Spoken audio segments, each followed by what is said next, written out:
Everything from overlanding in your stock rig to full-on LS-powered 2 buggies on stickies. This is the Total Off-Road Podcast. I'm your host, Steve. And I'm Ian, and we are here for episode number 47. You didn't hold it long enough. You're right. I had somebody on TikTok the other day comment that on something.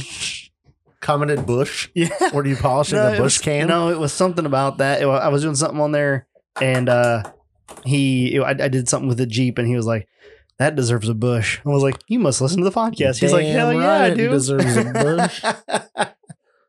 Like, damn right I listen to the podcast. So, all right. It's episode 47. It's a good sized tire to run. Amen to that. Matt would not disagree. You know what I heard today? What? His truck's done. Uh-huh. Yeah. I've seen pictures. Oh, have you? Yeah. Is it on little tires still?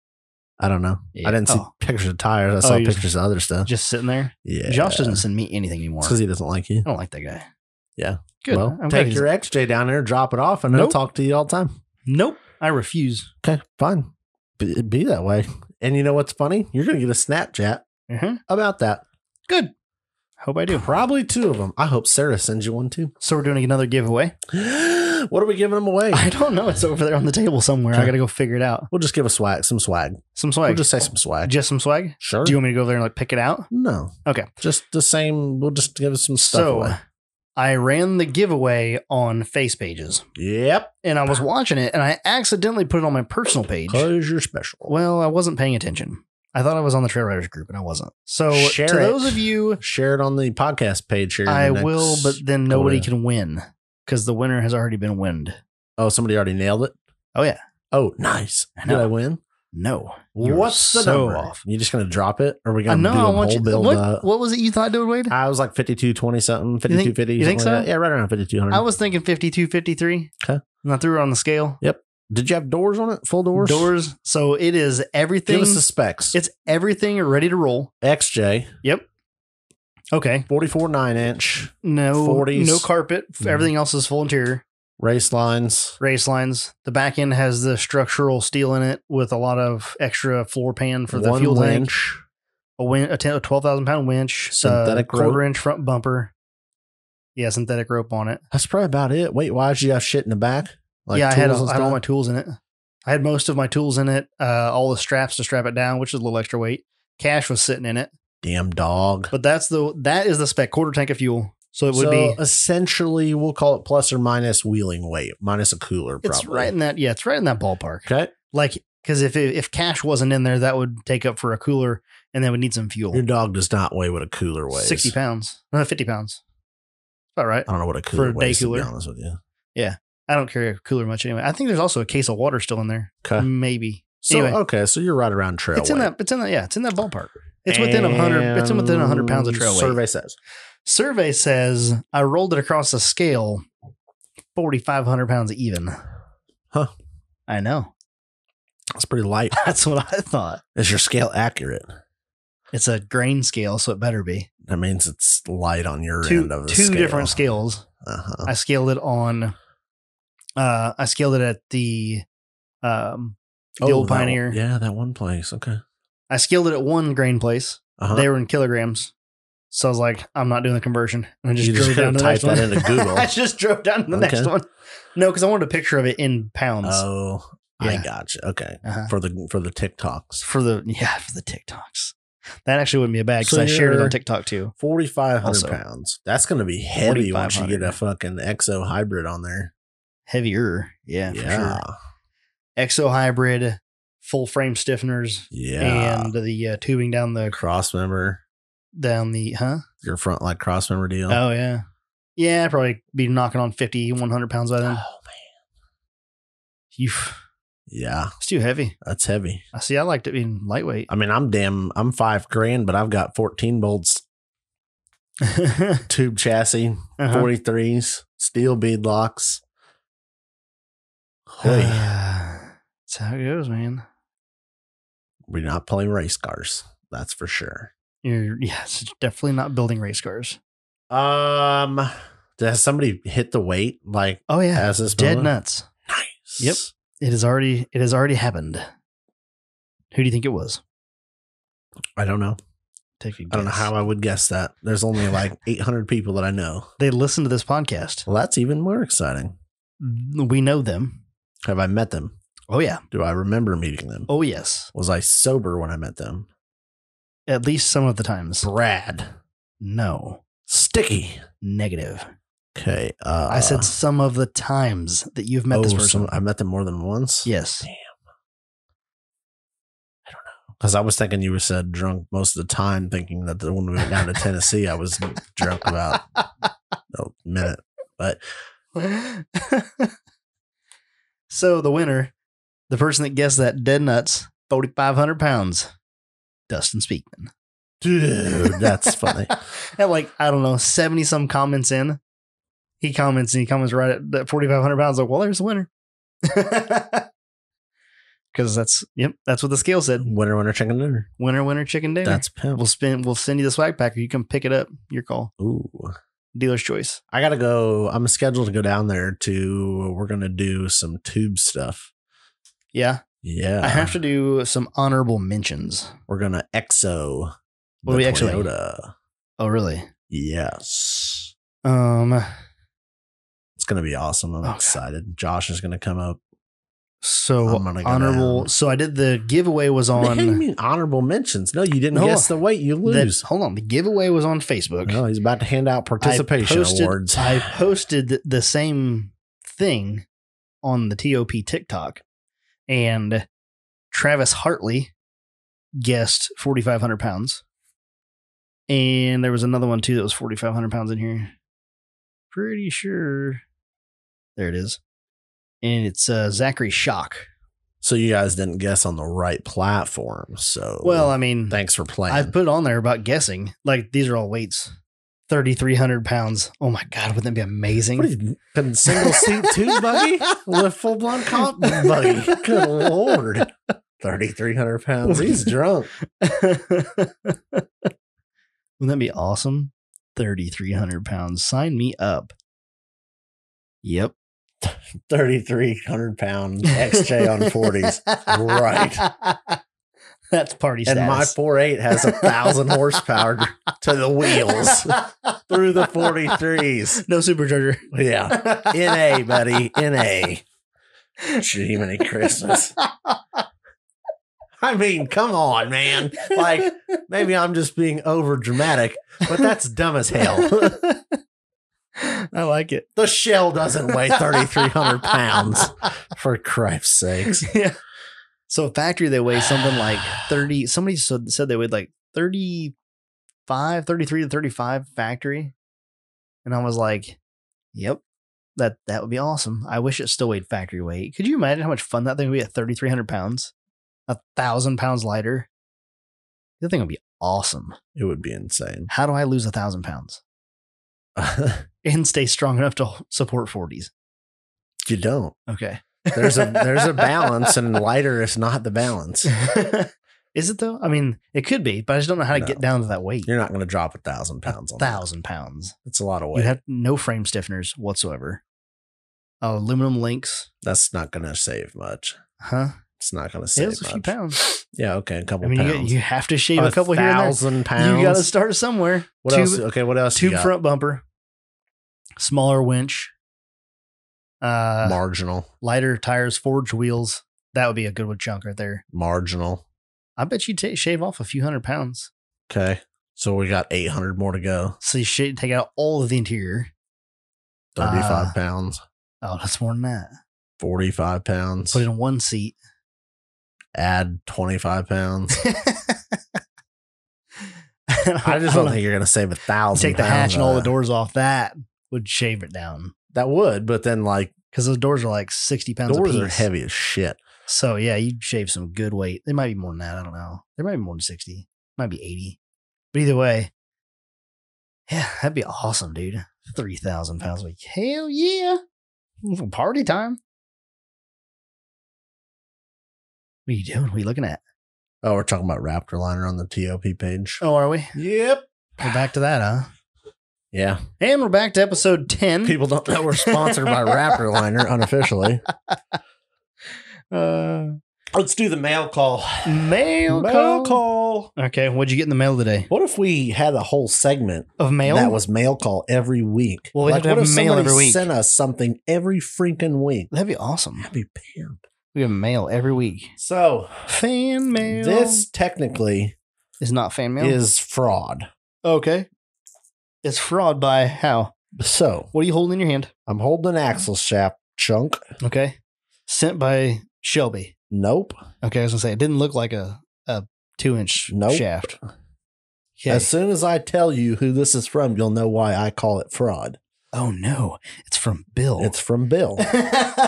Because it was not sent in the mail. I mean, is that technically stealing from the company? He used the company mail buggy to deliver mail that he didn't pay for. I love it. That's thievery. No, that's perks. That's a felony. Job perk. That's like 3 felonies. It's a job perk. You just stole from his employer. You screwed USPS out of like you stole the service. $8.65, and then probably well, you were delivering my mail anyway. But I want to know, like, if somebody else puts something in your mailbox or takes something from your mailbox, then it's like taking it is a felony. Is a felony. I don't know about putting something in your mailbox. Okay, well, like. And so I'm wondering, like, what if the mailman does it? Is he like licensed? Is that like a concealed carry? Like I am licensed to put shit in this box? Authorized to take and receive. But here's my question, though. To give and receive. How pimp would you'd have to? Okay, maybe it's not as. I was like, how cool would it be to just be like, do you live in Champaign-Urbana? I will deliver it for free, free shipping. But you'd have to be on that route. Yeah, right. Okay. Yeah, that'd be tough. Like if he had to ship me something, it damn well would be free because he's going to drop it off. Right. Okay. I still couldn't call it a felony. I mean, I'm not going to turn him in, but like maybe if the like postmaster listens to this podcast one day. Cocaine, same thing. Yeah. So anyway, Bill dropped off a Dana 30 axle shaft stub. I bet he's got 100 of those sitting at the house. Boy, I've been there and watched him broke more than 2 or 3. That's just with me there, and I don't get out much. Yeah, he goes like every other weekend. So here's what's interesting. Thanks, Bill. Hot damn. That's a 14 next to a 30 next to a stock 14. Jesus. And now, Bill, I see why you snap these things all the time. Wow. Well, you don't think about that till you think about it. Till you look at it. That's a damn difference. And this is a 44? Yeah. From a JK? Yeah. Is that what we decided? I think so. Huh. The 44 and the 30. I mean. Oh, it's impressive. The 44 and the 30 is not that much, not a huge difference. Then you put down the old 14 bolt next to it and you're just like, well, I mean, now I get it. Yeah. But now, so like, look at that though. Yeah. So now we're comparing shaft diameter like beyond the splines. And they're like actually really close. That's why a JK44 is a legit axle. And you put this thing on, you're like, toothpick. Wow. Huh. Interesting. See, this is why I like this, because you get the literal life comparison. How come you didn't cut this one down yet? I haven't. I just completely forget about it because I look at this in here. Oh, dude, I've like he fucking straight nailed it. Like absolutely nailed cutting that. Bill, your cut. We're gonna grind off that little nipple on the end of it. I'm gonna, and it's the exact same height as the 14 volt shaft that we already had. Yes. So that is a big win. Perfection. Now all we need to do is get this one cut. Can you cut this on your saw? That's why I cut that 14 bolt. Okay, I won't tear it up. Nice. And that's why I love those saws. Okay, we have 3 axle shafts. We got one more in the mail. Somebody else talked to me this week and said, asked for a shipping address, so they're going to send me one more. I don't remember what he said he was sending me, but I'll find out when it shows up, I suppose. Chris, excuse me. Shelby's going to send me one. Yeah. He probably won't send it. Is he going to send you the 2-inch, the blown apart 2-inch, or is it destroyed? I don't know. Beyond recognition. I would like it. I need some big axle shafts. Like I want to get some cool big shit. Like I don't want like semi. No, I don't want semi. I want like actual off-road. I don't want a semi axle shaft. It's stupid. Yeah. But I don't give a shit because I'm not putting a semi axle under my buggy. Right. I want like off-road stuff.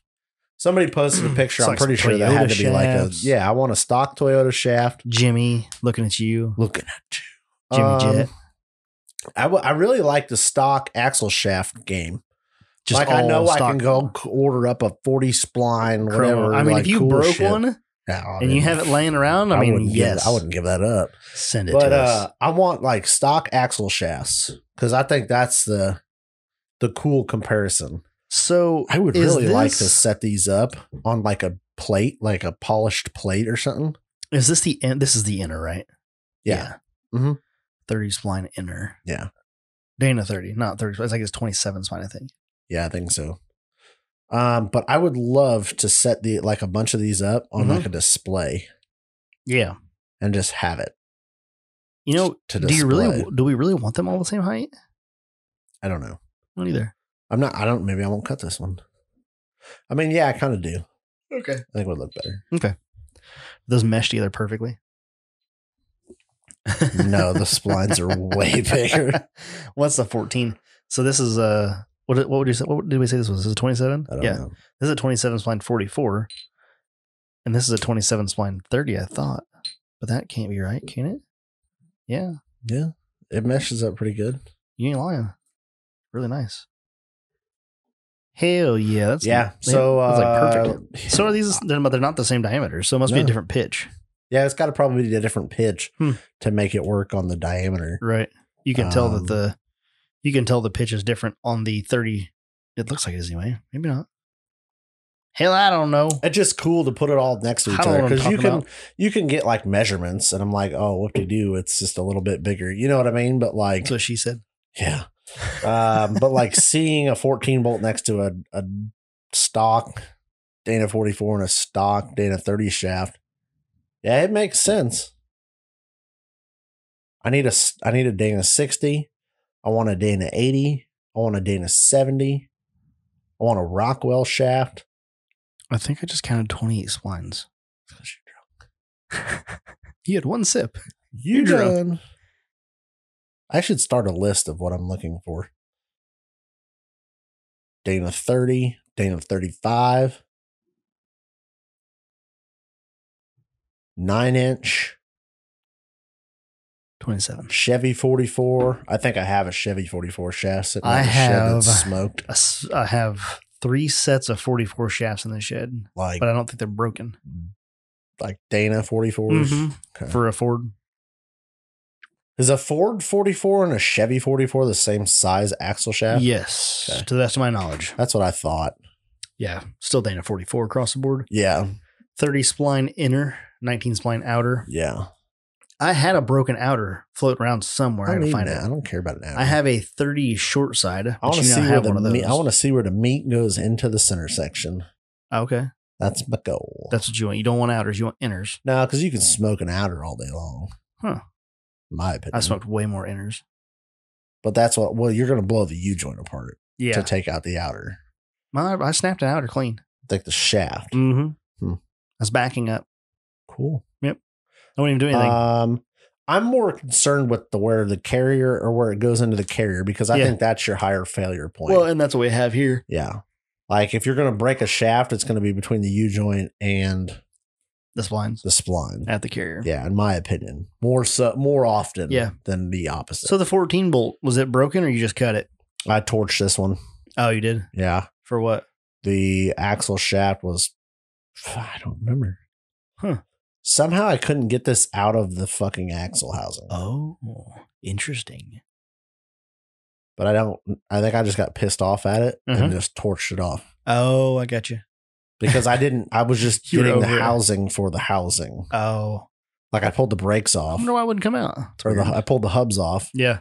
And other than the hubs, I don't need shit all off the axle. Right. I just want the center section. Mm-hmm.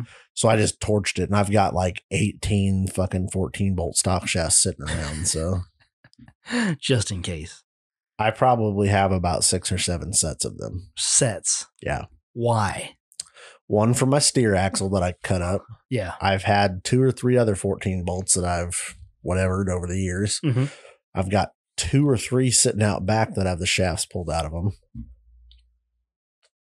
One I trashed the spindle on, so I just replaced the entire axle, truss and all. That's how you do it. You ever priced a set of 14 bolt spindles? I bet it's not Jeep. You ever tried to put in a 14-bolt spindle? I haven't either because I went, oh, hell no. You had to weld that in? Dude, you got to get the old one out somehow. Oh. And then it's an interference fit, so you have to do that. You call the axle surgeon? I just Facebooked another 14-bolt for like $100. Yeah. And so like when you did it on a semi, there's a company called Axle Surgeon, and they'll come out and they will, on your semi on the road, take it all apart, cut the hub off, like they have a lathe that bolts to it. On. Yep. Cuts it, like bores it out, and then they put a new spindle in, weld it in, and ship you down the road. I mean, it's essentially a simple job. I mean, if you have the tools. That's what I mean. But like, and I think you could porta band cut it off. Okay. Cut it, and then grind the weld back. Just keep grinding on it until you get a ring, like the line between the two, and then just either cut it from the center and kind of pull it out. But it's an interference fit of a few thousands. I know that much. So, I mean, it's going to be effing tight in there. Yeah. And then they're like $300 or $400 for a set of spindles. I mean, they're custom made. You know what I mean? Right, like they're not a stock component. Nobody has one just laying around. So it's like, dude, I could buy a damn 14-bolt and a truss for that and just be done. Hundo. Yeah. And so I've got one of those out there. How'd you trash a spindle? I neglected the wheel bearing. Oh, badly. I had some like crunchy noises when I ended the wheeling trip. Backed it off the trailer, pulled it in the driveway, and then was backing up or something. And I was like, I don't look right on the brake, like the rotor between the brake caliper. I'm like, I don't look right. So I looked at it a little closer, and you could see the rollers were falling out between the hub seal and the hub. Wow. It trashed the hub, trashed the spindle. Wow. So it must have been just effed. No doubt. So God, was that just effed when you got it? I know I didn't put new bearings in that hub, so I mean it might have been on its way out or might not have been tight oil enough. Bath bearings just don't fail all the time. You know what I mean? Well, that's what something had to cause it. And so I was like, yeah, well, that axle's junk. Yep. We're gonna send that one home. A steer axle candidate now. Huh. That's cool. Yeah. So that's our got mail. Yeah. So thanks, Bill. Send us some more stuff, folks. We got new patrons. Nice. Let's hear who they are. Well, I gotta get there first. Okay. I gotta get over there to the old patron. I think it was. Oh God, this is gonna be so hard. So Josh Wilson, and I believe you know Richard. Is it Millum? Yes. I mean that's how I would say it. Yeah. Jeep Doc on YouTube. He joined up. And then the last one I have to go look up because now I can't remember his name because it's not at all what his it's not at all what his name is on here. Oh, it's Dylan. That's who it is. You couldn't remember that? I'm terrible with names, so I'm just literally this is just me talking. I looked at his email and I was like, "Oh yeah, I know what it is." Yeah. So thank you, the three of you that joined up this week. We appreciate you. That's pretty awesome. I already added them to the group, to the messenger group. They've been in there chatting around, doing their thing. It's actually been a lot of fun in there lately. There's been a lot of talk going on in there. Yeah, it's been busy, which is great because the conversations, I think, in my opinion, have been good. They it's not just the general like clusterfuck. It's been like there's been some good tech. There's been some good fab stuff that's been posted with some like fab and stuff. And like that XJ. Yeah. Oh my God. They did that EXO on that thing. That looked pretty good. Was sick. Do you know if they bought that or built that? The what? The EXO that. As far as I know, that was built. Really? Yeah. I didn't even know they did like that. I wasn't in the shop those few days. Yeah. Cleaning the floors. Jesus. But yeah, that's why you didn't know. His wife called me out for doing a shitty job. Really? Yeah. Jeez. Well, I posted. I think they posted a picture, and I called him out for having dirty ass floors. And then she called me out for not doing my job. And yeah, I just knocked the keyboard and stuff. I was like, "What is that?" I was ignoring it, but you could not. So I called them out for having dirty floors. She called me out for not doing my job, and then I'm kind of like, well, I mean, I may talk like I'm hired, but I'm not like officially hired. So, yeah, the commute would be a mother, wouldn't it? Though, I mean, so I'm trying to get. It's called sacrifice, I guess, right? I posted a video on Facebook the other day of a polished transmission tunnel or a polished tunnel on a snowmobile sled. And Chris commented on it, was like, oh, I got a couple friends that would like to have that done. I got a couple sleds, that like to have that done. I was like, well, you line them up and I'll bring the 9-inch with me and we'll just come up there. He's like, yeah, you and Ian can come up. I'm like, yeah, I want to talk to him about that and how open your schedule is to go up to Iowa for 2 days. Well, if I could go sign a contract, then it would be a pretty good, worthwhile trip, right, Chris? Looking directly at you. I'm still trying to figure out how you're going to sweep the floors from here. I will figure that out when the number gets put on paper. Because I'm going to work my way up to like something other than floor sweeping. That's just my end. Yeah. That's like nobody's going to talk shit about my floor sweeping quality because I can use a damn broom. Do you think we can like get you a drone that you can just like pilot from here? Like a sweeper drone? Uh-huh. Yeah. No, I'll go up there and I'll sweep the floor. So you just go there Monday through Friday? Yeah. Then come back? Mm-hmm. There you go. Home on the weekends? Yeah. There's a couple. There's like I think there's maybe an office there they can put you in for the night. Yep. Uh-huh. I'm just saying, you got to make sacrifices in life. It's not a terrible drive. Here we are. Yeah. You just let me give you a tip when you're pro tip. Yeah. Pro tip. When you are commuting back and forth from Iowa. Yep. Just post on the Trail Riders page that you want to talk to somebody. And they'll send you some phone numbers. See, that's what I've got options. That's how you do it. Just need an offer on the table. Just need the pen to the paper is what they say. Yeah. I don't remember what we were talking about before I went on a tangent about not being hired at Complete Off-Road. I was going to have my diff pulled out for this week so I could give you guys an update on why it's broken. And you failed. Yeah, I've been busy polishing. Loser. Dick. I was going to call you a loser. It didn't really matter what you said there. So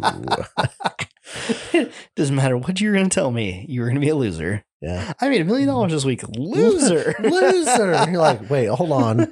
Am I the loser because I didn't make it? You're like, maybe I need to re-question my entire livelihood. Maybe I should have done $2 million. Maybe I should just shut up. That's awesome. But either way, that's what I need to do with the Jeep. I did drive it the other night to go weigh it, and that was pretty cool. Nice. That was nice. It was nice. It was nice cruising around in it. It felt pretty good. Like the more I drive it on the road, the better it feels. You're getting used to it. You get wheel time. It's not that it feels better. It's just that you're getting more comfortable. Right. You're getting more comfortable. You're not worried about it. You're like I was used to how things handle, used to some squeaks and rattles and all those little things. Yeah. Those 40s. Is that a new noise? Is that a new noise? Is that a new noise? Oh no, that's normal. I don't know. There are no such thing. They're all new noises. That's the thing. It's all new and shiny. It's I don't know about shiny. Are you gonna Raptor liner that thing? I don't know. Let's talk about this. Are you gonna Raptor liner it? I think that was the plan this winter. So here's the thing. No. Where am I gonna do it this winter? You got a garage. No. Just quit polishing for a week. Oh yeah, okay. Bodywork time. Bodywork. Just stick her in there and bodywork it. I think the wife wants the garage back. Because I commandeered it when my son was born. Or before that, really. And when she was working from home, I commandeered the garage for polishing, and I've not really given it back, but more than 2 days. I think she would enjoy having her garage back. She'd be pissed. So I want to Raptor line it, but at the same time, I love the color scheme. So do I Raptor line it and keep the color scheme? Notice how I just said before you were done because I knew where you were going? Yeah. Yeah. I guess so. If I do, that's what'll happen probably. I don't know. Or I do the whole thing in bougie blue and call it a day. What do you think? What are your thoughts on that? You're not going to like my thoughts. What are your thoughts? I'd do it in blue and be done. Just bougie the whole thing. Huh. I think it'd look good. I agree. Would it not stand out enough then? It'd be so vanilla. Is it bad to say that bougie blue would be vanilla? That's on you, bro. You're started the movement, and now you're backing out of it. I'm not backing out of it. I want to paint most of it bougie blue. Seems like you're backing out of it. Seems like you're backing out of it. Hold on. Let me be more explanatory as to what's going on here. I'm not painting it. It's not getting Raptor line until it has new doors. Okay.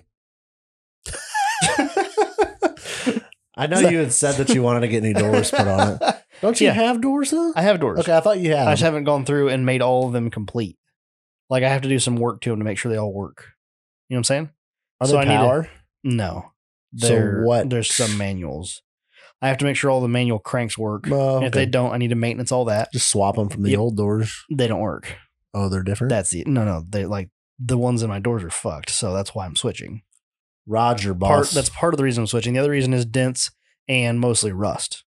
Okay. So no, I mean that's completely understandable. If you're going to paint to it, waste my time putting on Raptor on shitty doors. Right. So I'm going to swap out the doors. I've got like 8 or 10 doors out back that I can choose from. Some of them are power, some of them are manual. I'm pretty sure I can swap the manual into a power door. So I need to work on that. Once I get that figured out, I need to get the 2x6 rocker underneath put in. That's something I want to have done before I Raptor it. And then I'd also like to have the quarter panels finished. So once the quarters are finished, the new doors are on, and the 2x6 is down there. Basically all the body stuff. Get to work. I am trying to make money. I don't have any money. I spent it all. So until I have money, I can't do work. Sorry about you. I'm right there with you. I need a welder and a garage. Where I just I just about pulled the buggy in this week and cut the rear end up. Mm-hmm. Like I about just said, hell with it. But then I was like, I don't want to cut it up and then be sitting here with it torn apart. So what do? Nothing. You just man. I didn't do anything. Mm-hmm. Because I'd like to cut that rear winch bar out, cut that plate out, move that winch up in there, and move some stuff around in the rear. Oh yeah, you won't do that. But I'd really like to have my bump stops ordered and have them so I can mock those up a little bit. But I don't have the dollars for bump stops because I got to buy gears and a shifter. And yes, you heard that right. I have to buy a shifter. Seemingly, we would know somebody that maybe we could talk to that has a shifter company. Yeah. I'm pretty well wore out that avenue. A shifter company. And a nice one, a really good one. Yeah. Oh, they're good ones. Best in the country. I would agree with that. I'm not getting one for free. Oh, really? Oh, yeah. Got the veto on that? I got told to go pound my B&M shifter. So not shouting him out. We had some conversations the other day about some cool shifter stuff. How much is a shifter? I don't even know. A couple $100. You didn't look it up? No. Oh. I don't really care how much it is because I know they're badass shifters. Yeah. I've seen one. I've touched one. Okay. They're pimp. My B&M sucks. It's not a bad shifter. I just don't like it. So, like, I don't know. Unless it's like $1,000, I'm going to buy it regardless. Now I want to know. I was thumbing around on the interwebs, and Rory was having a conversation about shifter stuff. And somebody said something about wanting a shifter that basically like went in place of your factory XJ shifter. So essentially, when you I want to talk about this for a second. Well, hold on. You need to get your shifter thrown in the dumpster, but go ahead. Okay. I think that's where you're getting. But I meant to text this to you earlier this week. Okay. And I completely forgot and then just like caught that. Okay. So anyway, somebody was asking about a shifter for an XJ and what they want. So instead of like hacking up the center console and putting in a standard, I don't want to shout him out. Do I want to shout him out? Yeah. I do? Oh, yeah. Just because he doesn't give my freeloading ass free shit does not mean it's just a terrible person, Like, I'm going to try to get sponsored. We're trying to leverage hashtag need sponsorship. But, like, would you sponsor? Well, hold on. Would I sponsor me? So, like, maybe if you had 100,000 followers on TikTok. Oh, my God. I hope he would just go, no, get out of here with your TikTok. Okay. But that's what I mean. Like, hashtag need sponsors. But, like, hashtag wouldn't sponsor myself. Yeah. Okay. Well, I get that. Okay. So Rad Designs is who we're talking about. And did I say last week that he stepped up and is sponsoring the Outlaw series next year? I'm trying to keep relevant on those. Shock Jesus stepped up with Liberty Mountain Fab this week. Crawlers on board. Oh, really? Yeah. That's I awesome. dropped that like a couple weeks ago. Really? On this podcast, which I'm pretty sure you were part of. Are you sure? I'm pretty sure. I don't think I listened to it. I don't even know what to tell you. Rad Designs is part of it. Yep. Yeah. So anyway, he sent me a message and he's like, paying your salary. I'm like, damn right, son. Damn right, damn right. So and anyway, then hold on. I got to tell you my reply to that because this will just make you laugh. He sent me that and said he's paying my wages. Uh-huh. To which I replied, Just send The me a recovery shifter. rig needs a quality, safe shifter. It does. Yeah. I mean, I don't see like From a quality company. how tragic would it be if there was a safety violation caused by a B&M shifter at the top of a hill during event. a series that is sponsored by a shifter company that's not B&M. I mean, God, it would Just be saying. terrible. The irony. That's like me running Treps on a series that's sponsored by Interco. The irony. I And winning. know. And winning. Yeah. So, I mean, I don't personally, in my pea brain, I don't see how it's not a safety issue. And I'm required to have one of those shifters for free. But seemingly, there's only one guy that can make that happen. So it's not like I have a shot going to like his partner. I love One guy disagrees slightly, and that slightly is the difference between yay or nay. I love how you've twisted this around and made it into a safety issue. This is exactly how like politicians do it, and they make it work. Yeah. Yeah. You know the difference between them and me? They have IRS to get you. They make it work. You keep trying. I'm like a had a lot of politician that years. didn't get invited to the table. Yeah. Well, that's probably a good thing. For a lot of people, it is a good thing. Anyhow. Okay. So Trying to I tell- just wanted to share Trying that to tell with a damn you, but- story, you freeloader. Go ahead. Okay. Hashtag need sponsored. They don't know I need sponsored if I don't ask. Hashtag won't sponsor myself. I mean, I'm at least honest about it, right? So I was on Facebook and I saw Rory having a conversation with somebody else, and that person was asking for a shifter for an XJ that will fit, like it does all the things of a normal rad shifter. Did you see the picture of this one? No. Of what one? Of his shifter that was flush mounted into an XJ. Is this recent? Yeah. I'll No. find it for you. Okay, you have to find that. Because it's effing clean, dude. Because they were talking about doing one and they had ideas or something like that. And he's like, hey, you pay for it. I'll build it. And I'm like, I'm going to need a price quote on that. Because like if you can make it fit, because I just love the way stock stuff looks. Like you look inside, it looks factory. And all of a sudden now you don't know it, but there's a sweet ass shifter tucked underneath of it. Yeah. But yeah, they were talking about it. And I don't know. I have no idea what the price was, but I was interested to find out. I was like, well, how much would that even cost? Like, I mean, I get it. I get when there's like custom stuff. It's like people want to buy a polished cast iron skillet. It's like, how do I even price that? You know what I mean?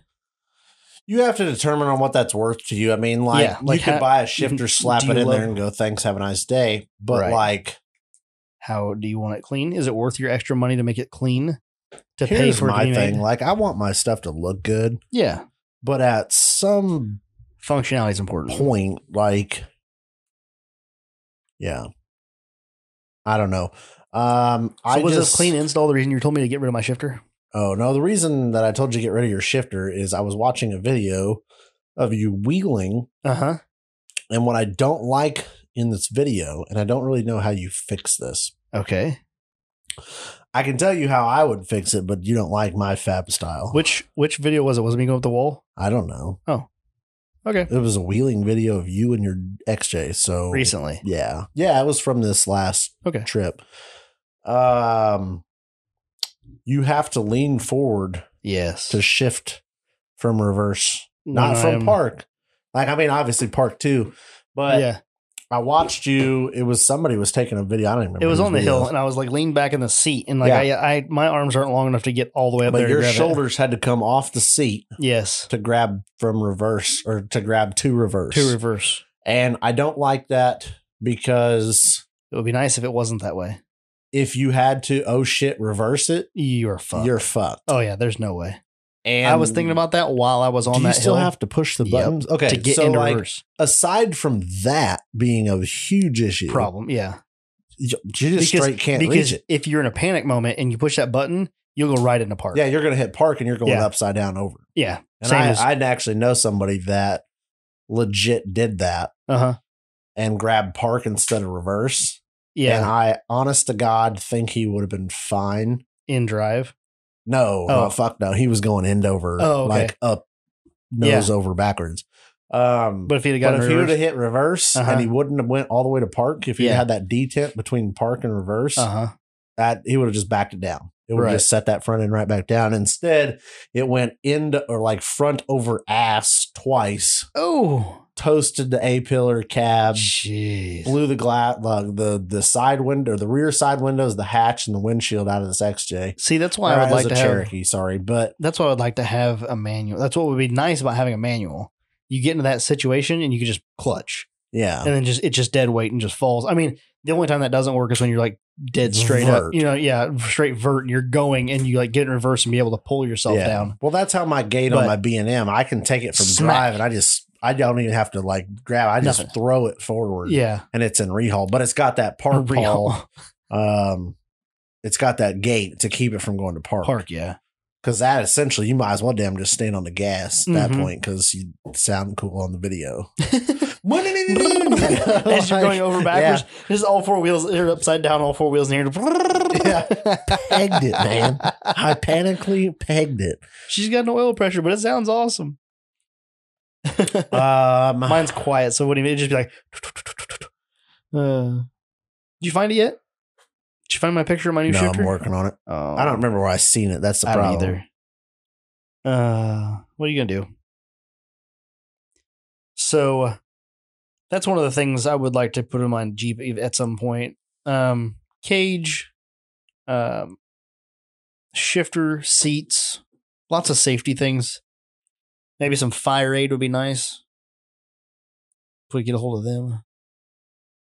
I never heard anything from Chris this week about it. Did you hear anything? I have not. Did you hear anything at the shop while you're there? So busy this week. Sweeping those floors?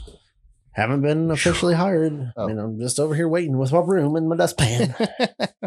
You broom in your dustpan. So that's what I do remember. I was going to text you this, but I'll just call you out on a podcast. I don't like that. You don't like that what? You can't grab reverse. I can't, everything pulling your shoulder because my eventual. If I move my seat forward, I could. Well, but then you're going to I assume you have it there because you're comfortable with your pedals and your steering wheel. I guess so. I don't know. Well, you don't sit farther away from the steering wheel than you normally would like to. You know what I mean? Like you sit there because it's comfortable. Mm-hmm. So do I make a shifter that like kind of comes back to me so I can do that? Or do I actually move the entire shifter back? That becomes the question. I would blow that stock console out of there, build you a nice sheet metal, like a nice aluminum console, bend it up, break it real nice, just a nice, put some cup holders in it, a cubby hole, and move that shifter backwards. Interesting. That's what I would do. Yeah. It's not a bad idea. You could do it a lot. You could do it clean. I mean, that's the thing. You could do it. That's what I'm saying. I mean, if we're building it out of aluminum. Yeah, but that's what I'm saying. I think you could go with a custom console. That was my answer is ditch the stock console. I know you said you want to keep it clean, but I think you can take your time and keep a nice clean console, and you could even do some like cup holders, do a little cubby hole thing in there for like put your phone or something in there, and just move that shifter back. But my thought with that also, and see, this is why you're not going to like it. At that point, you're probably going to want to change seats too. Yeah.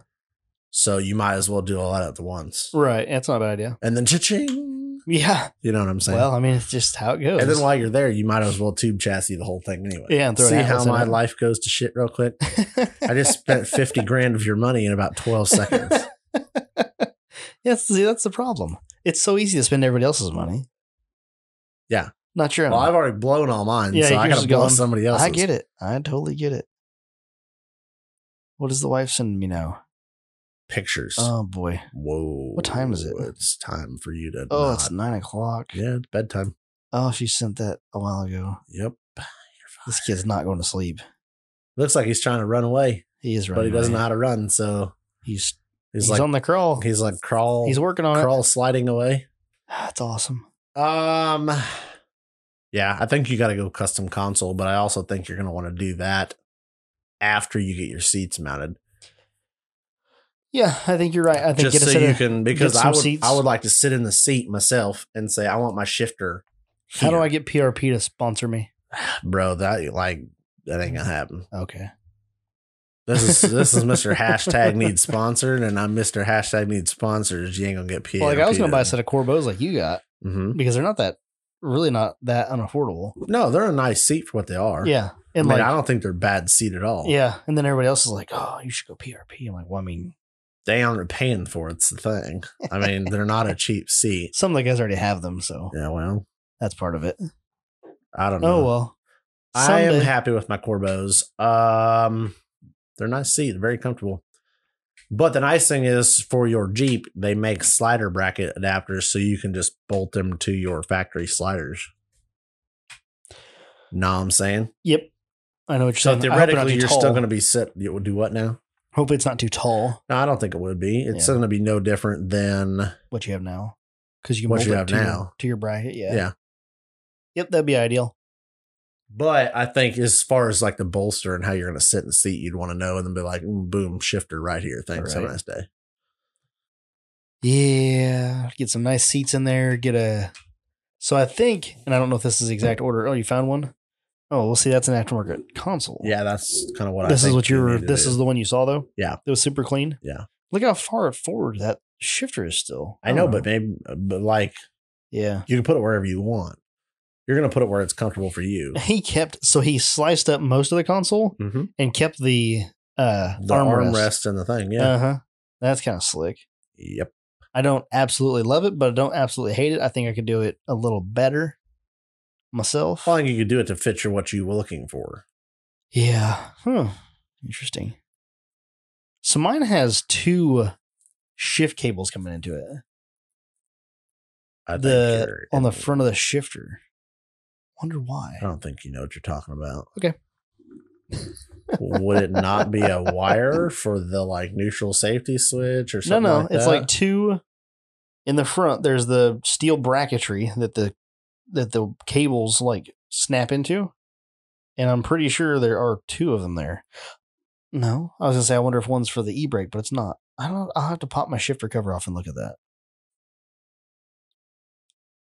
I just, for the life of me, do not understand what I don't either. You would have that like for. I don't either. I don't do Jeep things, so I know Jeep guys do stuff a little differently than the rest of us. A little differently. Let's see if I can find a picture of it. Dum. But I don't see what else you would have one cable that goes from the damn thing to the thing. Blows my mind. I don't understand Jeep things. That makes 3 of us. But anyway, I'm looking. God, I did so much research on 14-volt steering stuff this week, but I don't want to bore people with that because I would like to get an expert on here to talk about that. Right. Oh, what is this? But what is this? I don't even know what you're talking about. Steve's on his phone again. I am, because I came across a Rad Designs upgrade AW4 floor shifter. Look at that. Look how clean that is. Yeah, but it's not the VX shifter. I don't know what that is. That's the VX. I showed you the VX shifter. They make they don't make just one shifter, bro. Okay. I get that, but that one's that one's inside of, like, it looks like it belongs. Uh-huh. That's nice. Uh-huh. Uh-huh. That's what I'm talking about. So what's so good about the VX? The VX has adjustable gates. So you can put the gates however you want, wherever you want, as big or as tight as you want. Uh-huh. It's pretty much the end all be. No, I'm not going to say pretty much. It is the end all be all of shifters, because what else does everything? Rory, we're going to need you to leave the room before your head gets too big. He's just laughing. He's just he's loving it. Shut this off now. We're going to need you to shut this off. That really, dude, that's one of the bigger upgrades. Like, I cannot for the life of me stand, because I don't look at my shifter when I'm going, because I know my shifter, how my gates are set up, that I can go from reverse to neutral to drive without pulling my lever, the like release lever. Mm-hmm. So it has a detent between drive and second, and then I have to squeeze it halfway to go to second or first. And I can just push between those two. But my problem is there's so much slop in it all. Mm-hmm. The whole apparatus, and I've screwed with adjusting this for years, and every time you're in drive, it'll occasionally pop it down into second, it would be first. Would it be first? Maybe it's second. Don't remember. And it would just stay in that gear, and you're like, it's got to be first. Make up your mind. Because it wouldn't shift. Are you ready and you for would this? go, oh, yeah, let me put it back in drive. Are you ready Let's for this? see it, yeah. That's an XJ center console. Okay, so see what I'm saying? It's the same thing. It's just done differently because he kept the back of the console. Yeah, it's a newer XJ. The e-brake is on the side. I think you could flush mount a radio in there. A radio? Oh, like a VHF radio. You could flush mount one of those in there. Dude, I'm just saying, you could do cool shit. I'm looking for a picture. I just found one of the shifter a minute ago that showed like the shifter and it showed like the two. Oh my God. I have to share this conversation that I just had with you because it just. With whom? What are you doing? Who did you have a conversation with? Me and Rory are conversating. Oh man. While we're doing this? I like Rory more now. Like 12 seconds ago, I liked him. He's up a level now. I'm guessing he's talking shit about me. Oh yeah. Oh yeah. Huh. You're lucky this isn't the Patreon. We can say a lot more on there. It's the unedited version. Unrated extra content. What's he talking? What's the shit? I'm just not going to say it, but I'll show it to you. Oh, you'll show it, but I can't say it? No. What? Well, I'm not going to say it out loud, but I'll let you read it. But it's funny. Huh. It's just funny. All right. Well, let me see it. Okay, let me see. Can I read it out loud? No, you cannot read it out loud. But you That's unfair to the listeners. Oh, they just know that he's talking shit about you. God.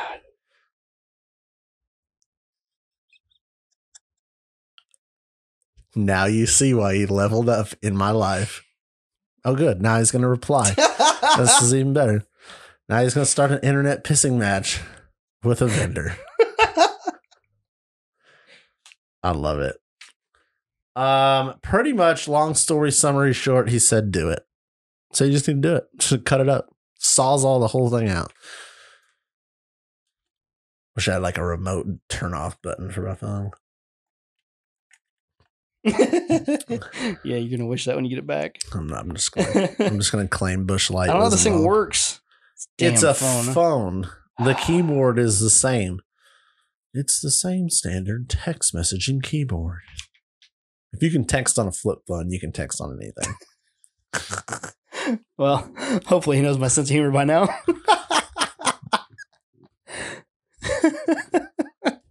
So anyway, I need to ditch my stock interior, my stock console. Yeah. Like I need to cut it up anyway. Make something different. Throw a rad flow.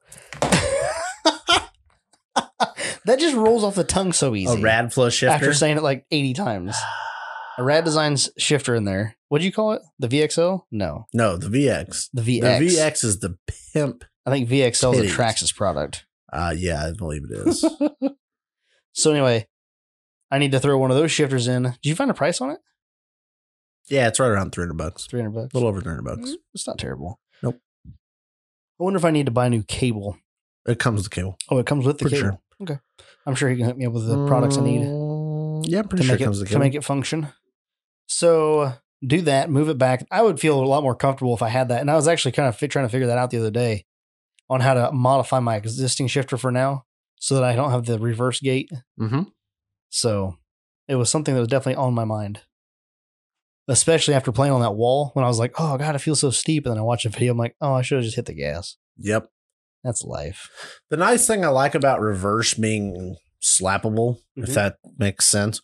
I don't have to, I can look at where my tire is and I can go, I don't have that roll from neutral.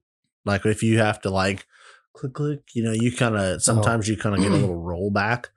Oh, really? Or forward. Yeah. I get it. Like when you're just stopping.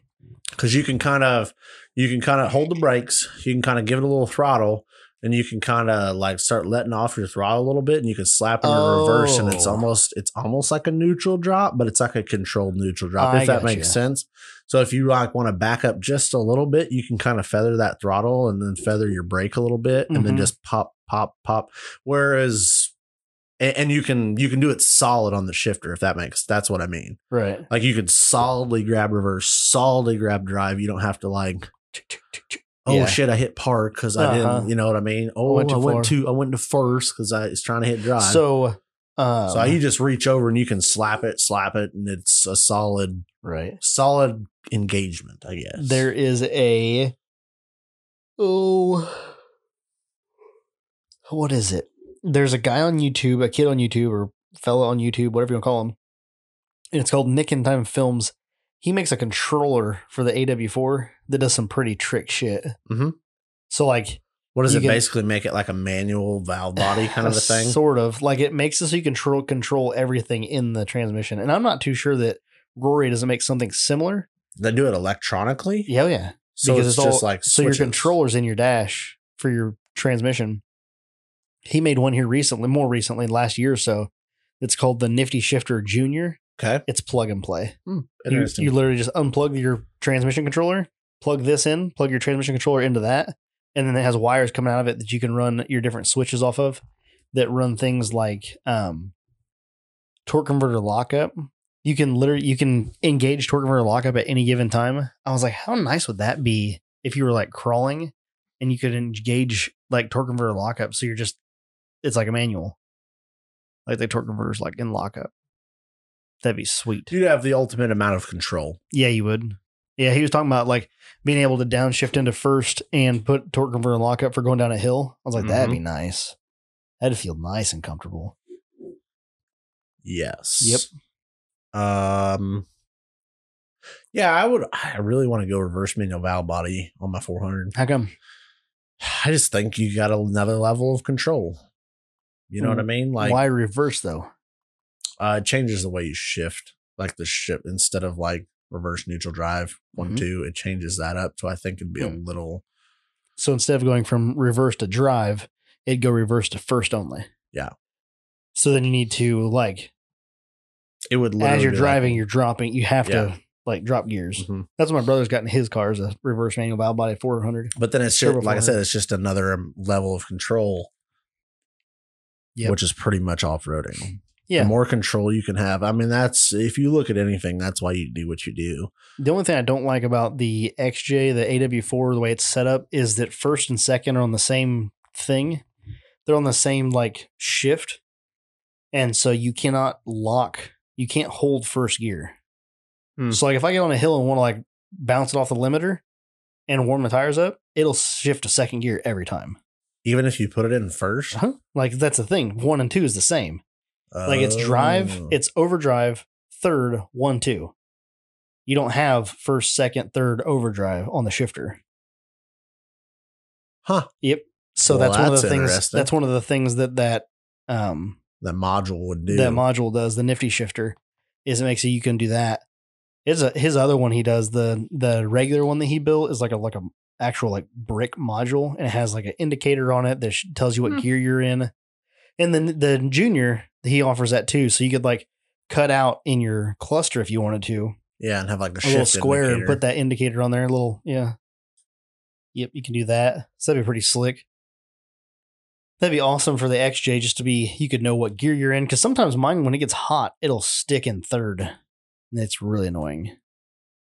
But the transmission will stick, or it's not the shifter? No, it's the transmission. Okay. I don't know. The transmission must get hot and the solenoid either sticks or something, but whatever it is, you can shut it off and fire it back up and it resets. So whatever is causing it, you can reset it by restarting the engine. Interesting. Yep. Probably got wet somewhere. Like no, nothing ever gets wet off road. When I got that thing, I pulled the door panels off, and the speaker grills in the door had like a mud line on them.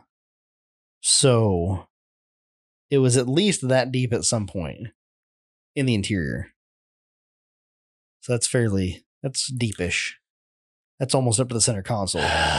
Like almost the top of the center console. And people wonder why I hate mud. Like, that pains me. So much rather just have rocks.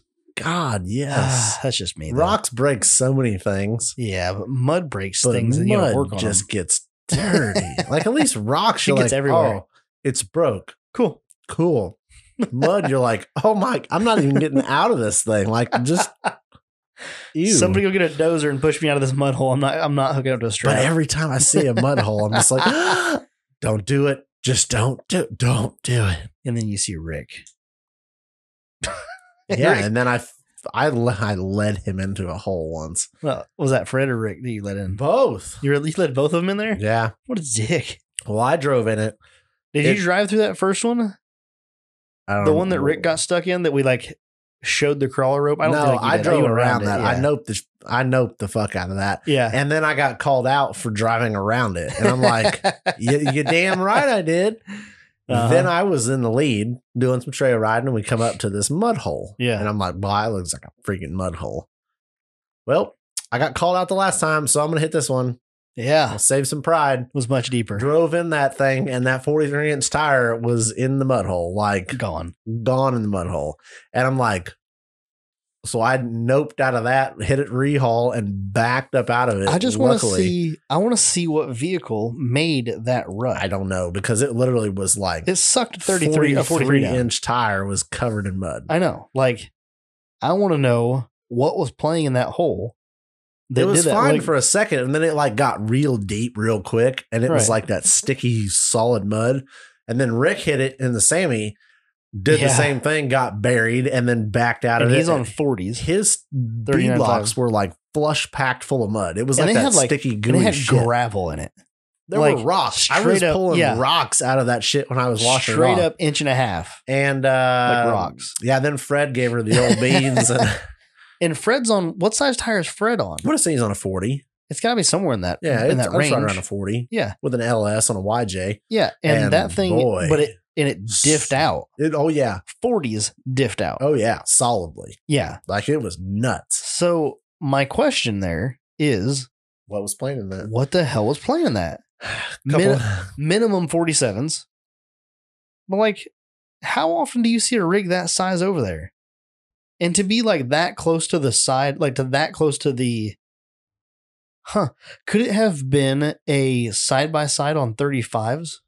I mean, they're lighter. But So it's not gonna dig as they're much. IFS, so the center Yeah. of the peak would That's be what higher. I mean. Like they're lighter. They're going to stay on top of that where like our shit just like pushes down in there. So they're just going to but stay it was up clear a little that the higher. ruts were deeper than Oh, 40 they were inches. deep. But the thing is like, well, what I'm getting at is a No, I get 35 inch on an IFS IRS. But a 35 Side by on a side. side by side is like a big ass tire on a side by side. Right. So But they're like- out there. Oh, they're out there, but damn. One of the guys on, when I said something, when I posted up about Badlands on TikTok, I had one of the guys on there say that he was going to be there and he had 35s on his. So I don't know. Maybe that's what it was. Maybe it was just a big ass side by side down in there rutting that out. You know, a couple of guys playing around rutting that out. And then when somebody goes in with a solid axle, they get diffed out. To diff out. Yeah. You just don't see things there that big that often. Like I know, that's you don't what I'm see saying, big like, dumb mud trucks there that much. Yeah. I don't know. That was a big Maybe I don't mud spend enough hole. time there. I don't know. I'm sure they're there, but Yeah. boy, it was a big mud hole. But I feel like I slightly redeemed my pride. I feel like when Matt shows up, like he gets a lot of looks. You know what I mean? Mm-hmm. So like It's a big truck. it's a big truck on big tires. Big and tars. What else you want to talk about today? What are you doing? What, Did you do anything this week? No, At I all? didn't do nothing. You didn't damn thing. Nope. You fucks.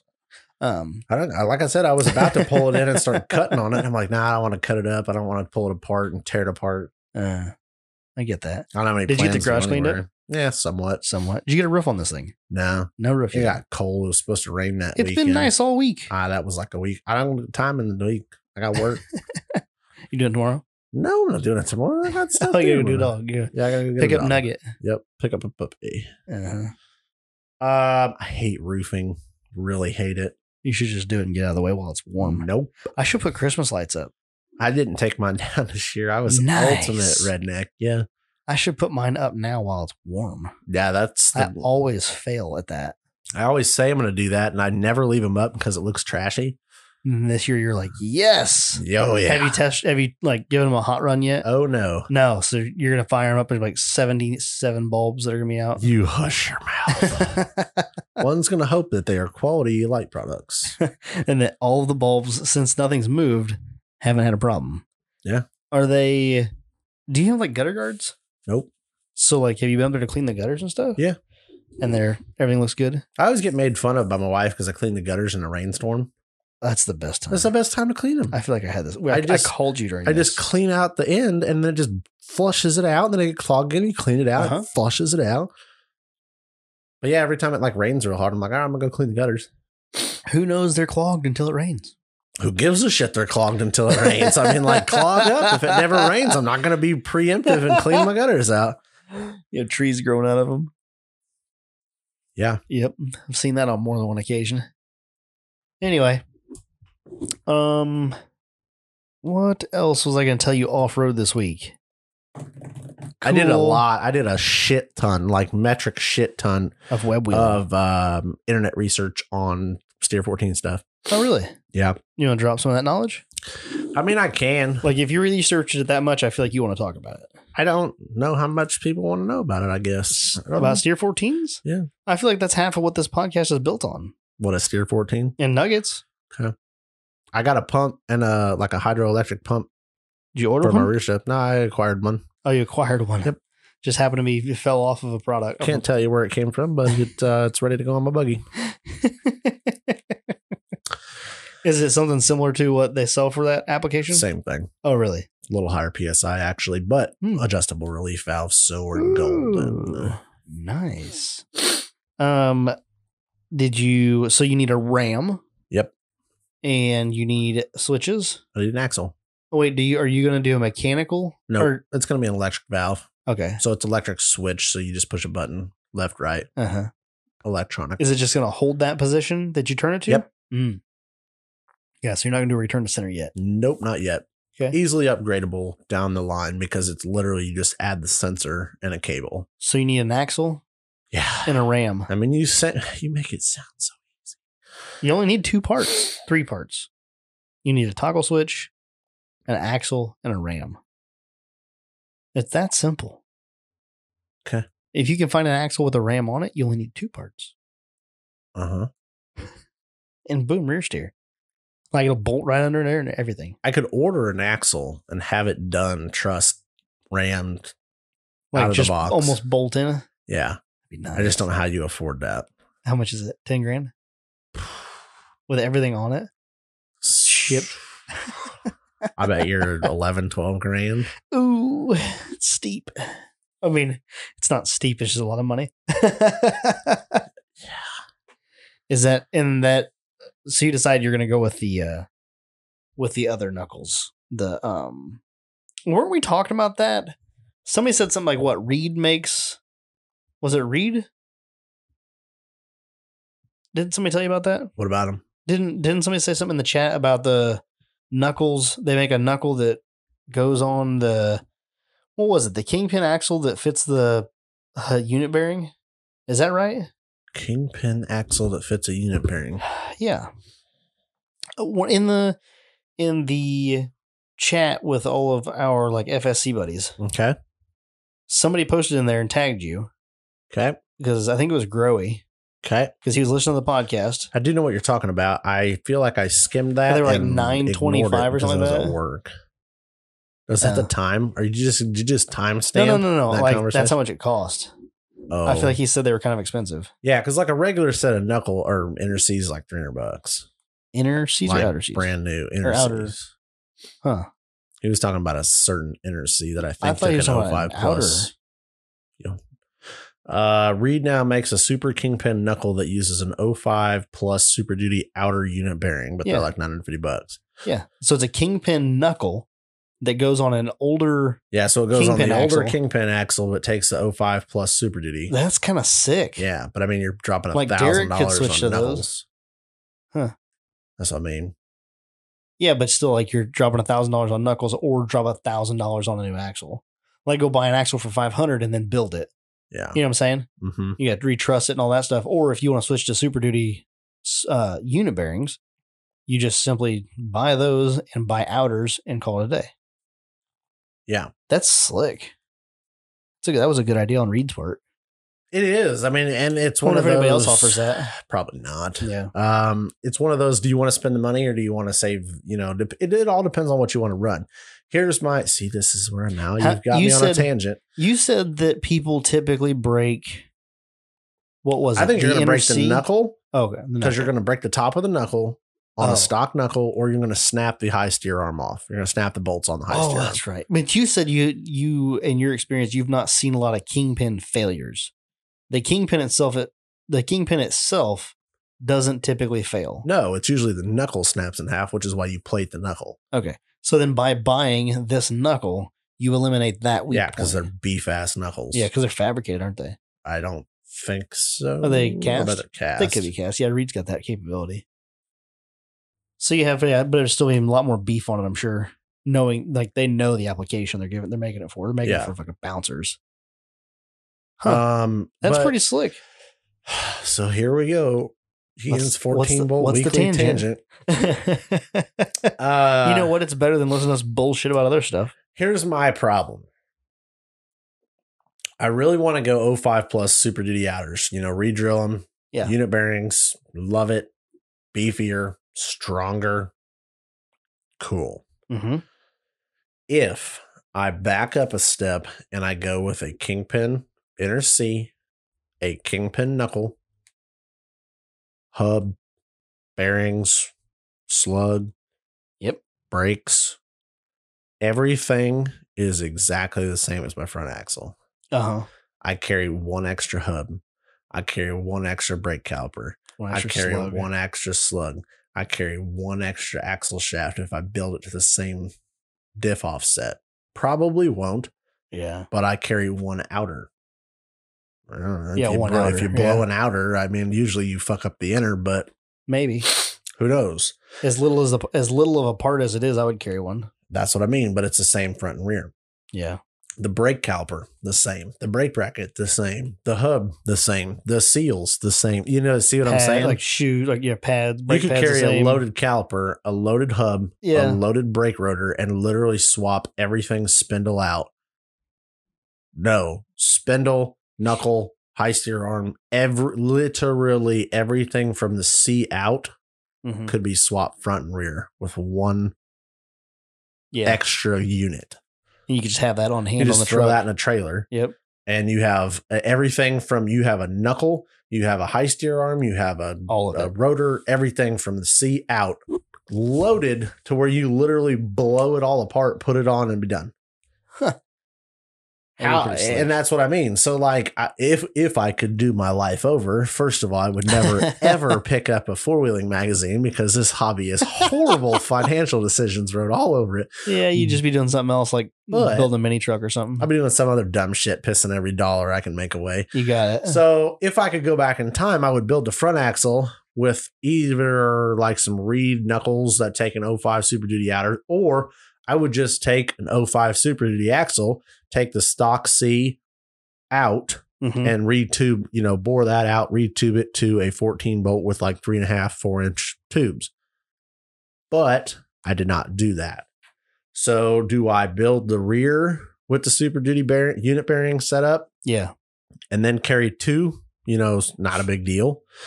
Or because I'm never going to rebuild another, if I'm not going to build two more steer axles, you know what I mean? Like, I'm not that baller.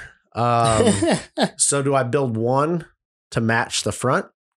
So I carry one chunk of spares? Yeah. Or do you make it different? Am I gaining enough strength? Hear me out. Doing it with the Super Duty unit bearings to justify carrying double the spare parts? Hear me out. Let's hear it. Because this is my hang up. You build the rear. Yes. You go to the Reed knuckles. Yes. You put the unit bearings in. Okay. Then, shortly thereafter, you sell everything on the front end from the C out. And replace that with the same setup. Yep. Now, if you break something, you have one extra. You pop it off. Oh, God, you can't have one extra. We had this all wrong. You can't have one extra. You have to have two extras all the time. You're dealing with steering knuckles. So you have to have a left and a right. Right? Yeah, the knuckle. But I mean, the spindle's the same. The hub's the same. All that shit's the same. You throw all that shit in the garbage because all you have is one unit bearing. Yeah. Yeah. So you take all that stuff, sell it on the interwebs, buy the new front, and then unit bearings front and rear. I have no idea if it's even worth it. But that's my thing. Is Yeah. it worth it? Or I don't do know. I just put How much would it cost you to build that outer setup again? The one you have. the one I have? Pretty cheap. Really? Yeah. I mean, it's a set of plated stock knuckles. It's a set of aftermarket new hubs. Mm-hmm. It's a stock brake caliper. It's a stock brake rotor. $500. It's some slugs. Or whatever. Yeah. Not very much. No. Yeah. I mean, retrospect, not much. And that's my thing. Like, how much more dollars do you want to throw at it? Uh-huh. Obviously, you have upgrade options if you start snapping plated knuckles and all that, which I do think the high steer arm becomes the weak point. The high steer arm bolts become the weak point there. I think that's your only nice part. Bolts are cheap, though, bro. Is that that one you were looking at there from Reed? Is it keyed? Yeah, I mean, I would imagine. I haven't looked at it specifically, but I would be shocked if it wasn't if it wasn't. Being that built. But you could always upgrade that stock plated knuckle to an aftermarket knuckle with a keyed high steer arm. Running the same outer same set everything. Yeah. So if you did start snapping high steer arms off and you got tired of doing that and drilling bolts out. So obviously what you're going to do then is if you buy a high steer or if you buy a rear setup, you're obviously going to buy it with those knuckles with the keyed high steer. That's going to be one and done. Like you're buying new ones anyway. Like you just do it. What, knuckles? Yeah. Oh, I guess you wouldn't have to. I would love to find somebody that has like a Dana 60 that's like fucked up in the center section area and just lobs the axle tubes off 2 inches from the C, sells me the outers. Why? Oh, just to build another one. Yeah. I have just the opposite of what you need. I'm so thankful that you have not what I need. That's what I did. I found, so when I built the front one, I found a guy, I don't know how the fuck or why the fuck the guy was selling it. I found a guy selling the stock brake components. Yeah. So the knuckles, the brake bracket, the spindle, basically everything but out the hub. Okay. So I bought that, which is great because I don't think I need aftermarket brakes on that. Stock brakes are plenty enough.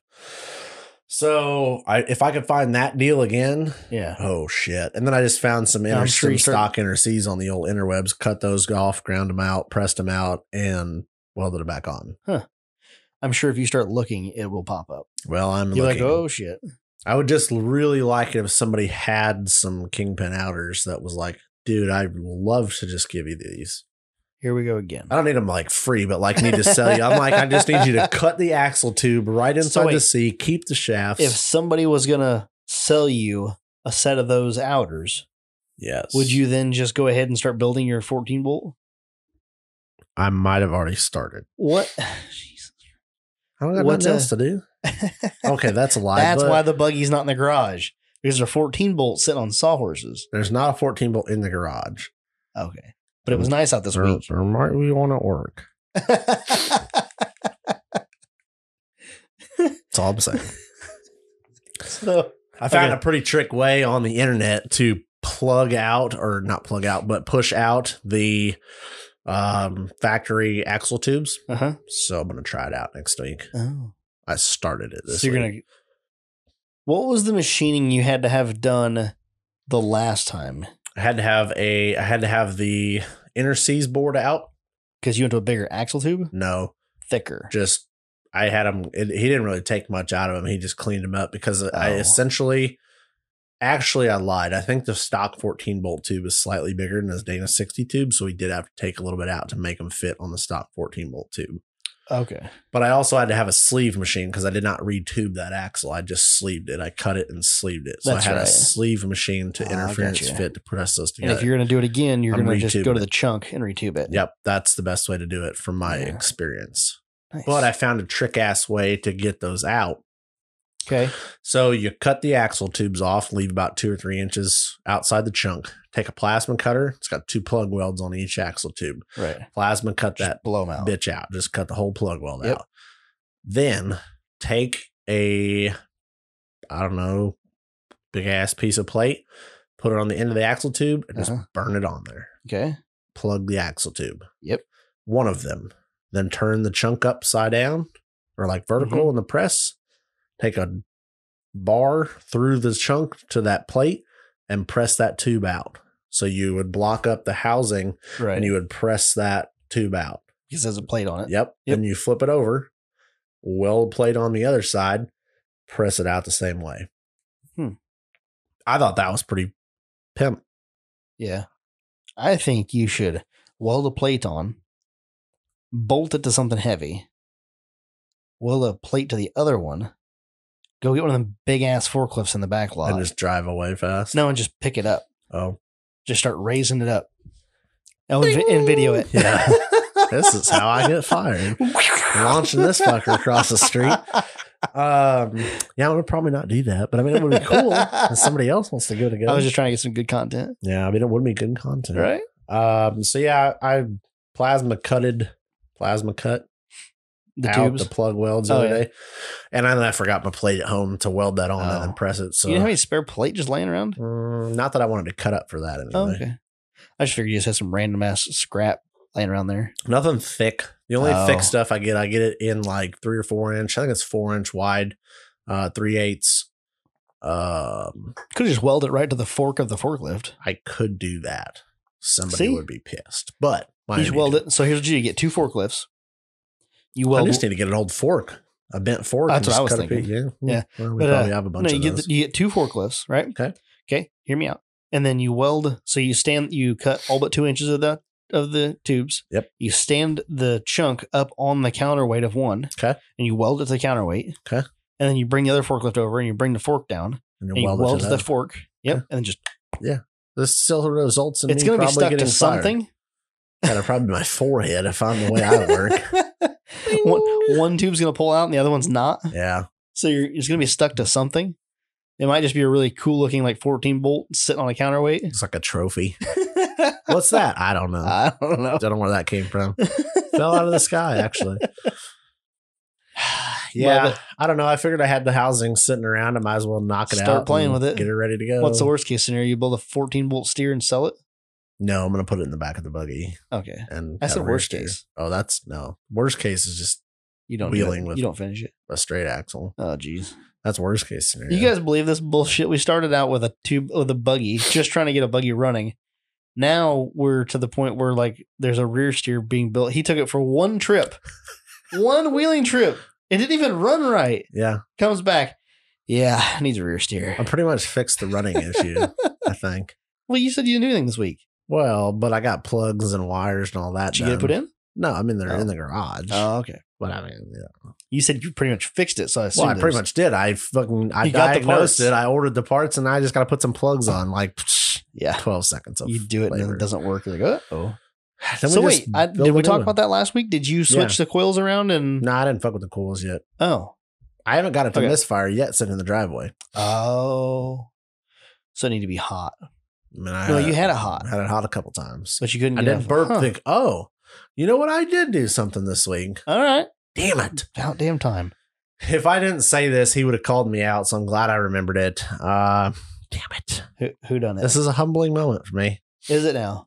Somebody that listens to this podcast religiously was right. Great. Yep. What did she tell you? Shelby told me that he's like, I bet you had an air pocket in the engine. Huh. And you checked it. And I was like, you're probably not wrong. Okay. He's like, no, I'm not wrong. Huh. So he thinks that your one fan is enough. Yep. To the extent that he told you that I don't want to say enough because I think I think it needs more, but it should have done better. Huh. So you checked it out and you burped it. How much air did you find? A lot. So I don't know what I expected, like the freaking geyser of bubbles come out of this thing, but I bought one of these fancy ass little funnels that like goes on your radiator cap. Has the plug in it? Yeah. Mm-hmm. So I bought one of those, filled it about a third, maybe half, probably about half, halfway so up. Which is probably what, a quart, maybe a little over a quart? No, it was probably about, I don't know, 2/3 of a gallon. Okay. That holds quite a bit. So a little over a quart. Sure. Yeah. It's probably 1/3 to a half a gallon. Okay. So that's what you had in there. Put it in there. Yeah. Fired it up. watched it on my scan tool, watched my temperature, closed loop, open loop, it switches over, cool, that all works. Watch the temp going up, about 190, 195. I start getting some bubbles. And there's not a shit ton, but there's a stream of bubbles, little, bloop, bloop, a couple of those. Then it quit. I'm like, all right. And keep in mind, I still don't know what temperature the thermostat is on this. Like I can guess, but I don't know. So I keep watching the temp, waiting for that. Like you should see that drop in temperature when that thermostat opens. So I keep going about I think it was like 215, 220. I think the thermostat opens. Jesus. Start getting, well, it's stock. So that makes sense. I guess 210. Jesus. So then I start getting some bubbles. Bloop, bloop, bloop. Bloop, bloop, bloop. Couple of those. And then a couple randos. Give her a good rev. I held the little throttle up and I got a little bit more bubbles out, a little bit more throttle, bubbles up and all that. I was like, man, I don't know what I expected, but that was way less than what I expected. Okay. So I'm talking back and forth. We're texting back and forth. And I'm like, I got some bubbles, but I'm not like, it wasn't a shit ton of bubbles. So they tell you to open the little valve on the thermostat housing? But think of it this way. And this is what he said. He said any air that comes out was in the cooling system. Yeah. It's not like it was like, oh, there was just a little bit here. No, it was like any of that air was in the engine. It's because it come from nowhere else. You know what I mean? So literally, if you had a bubble, it was bad. It's not horrible, but if you have like some bubbles coming out of there, you had an air pocket in the cooling system. Do you not have on top of the thermostat? Is there not a little bolt a little Allen head bolt you can unscrew? Nowhere on top of the engine? Nope. So the steam port is theoretically the highest point on the top of the engine. Okay. The steam port normally goes to the radiator on an LS engine. Yeah. Not on the aftermarket. It's because I don't have a barb on the radiator. So that is drilled and tapped into the top of the water pump. Okay. Which is normal.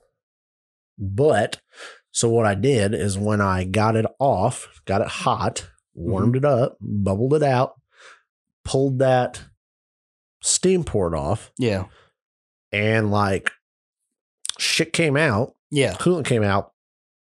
But I don't know. It wasn't like a hose, like a garden hose was like purging with the air. It wasn't like, blowing a bunch of air and coolant. But I'm not going to say there wasn't air that come out of it because it wasn't an insta steady stream. But I let that run into a bucket for, I don't know, 30, 45 seconds. I probably put another half a gallon back in the funnel to where I was like getting some coming out. I was going to say, like, how much did you have? How much was in the bucket when you got done? Probably about what I put back in, plus or minus an eyeball worth. You know what I mean? So it wasn't a lot. No. Yeah. So I was expecting you to say you fired it up and got it to burp and your half gallon that was in your funnel disappeared. Well, so what? riddle me this one, Batman. So I put the steam port back on. Yeah. Topped it back up about halfway on that funnel, which is probably about a half gallon of coolant. Yep. A little less maybe. Let it sit there. It sat around like right around 230, 235 ish. With fan running? That was with the fan off. And then I turned the fan on about 230 ish. And then it sat right there and kind of came back down to about 220 ish. And then I didn't get really any more. It maybe one or two rogue bubbles, but nothing like major. Yeah. So I was like, all right, that's enough. I probably had 40, 45 minutes of runtime on it at this point. You shut it off. So I shut it off, left the back. funnel on. Half full. Come back. How much was left in the funnel? Almost nothing. About that much. Yeah, about a half inch at the bottom of the funnel. Well, you got to think. So coolant expands and contracts. Yep. With heat. Yep. So when you let it cool back down, it sucked it all back in there. Yep. When you fire it back up and bring it back up to operating temperature, it's going to fill something. That's what I'm saying. Yeah. So do I need to add an expansion tank to the system? Do you have an overflow tank? I have a hose that comes out. And it just goes to the ground? Yep. You definitely need a tank. But so like, I don't want to add an overflow tank. I want to add an expansion tank. So I want to put that in line. You know what I'm saying? Nope. In line with who? So I want to kind of do it like a GM factory does it, where you don't have a radiator cap. You have a tank. Yeah. Like it's literally the Closed expansion closed loop tank. Yeah. Instead of just an overflow can. Because like an overflow can, as far as I know, just collects coolant when it pushes it out, but it doesn't really suck it back in per se because it's vented anyway. Right. So that way you can... so that way you can deal with that expanding and contract. Yeah. Jesus. Expanding and contraction of the fluid. I'm going to guess you're going to need a different style cap for your radiator that doesn't have a spring or a gasket. Mm-hmm. And then you have to buy whatever aftermarket thing you can find to be a tank with a radiator cap on it. Yep. And then just plumb it in. Well, that's what I mean. But like, do I need that? Or am I just, you know? I don't think it'd be a bad idea. But then again, I don't see why you couldn't just do an overflow tank. Well, I mean, the overflow is just going to catch it when it pushes it out. It's not going to refill it. You need one. Yeah, you need one that has like the tube that comes in the bottom. Mm-hmm. And then it has a actual like, it comes out the top, or you know what I'm saying? But yeah, what you're saying would be fine if you can find that. Can you find that? Like a billet expansion tank? I don't know. I mean, I'm assuming with LS World, that's a thing. But I'm just wondering if I don't need an expansion tank or, you know what I mean? I'm not 100% educated on what I need because I've never ran one before, but I've also never had like odd heating or cooling problems with this engine.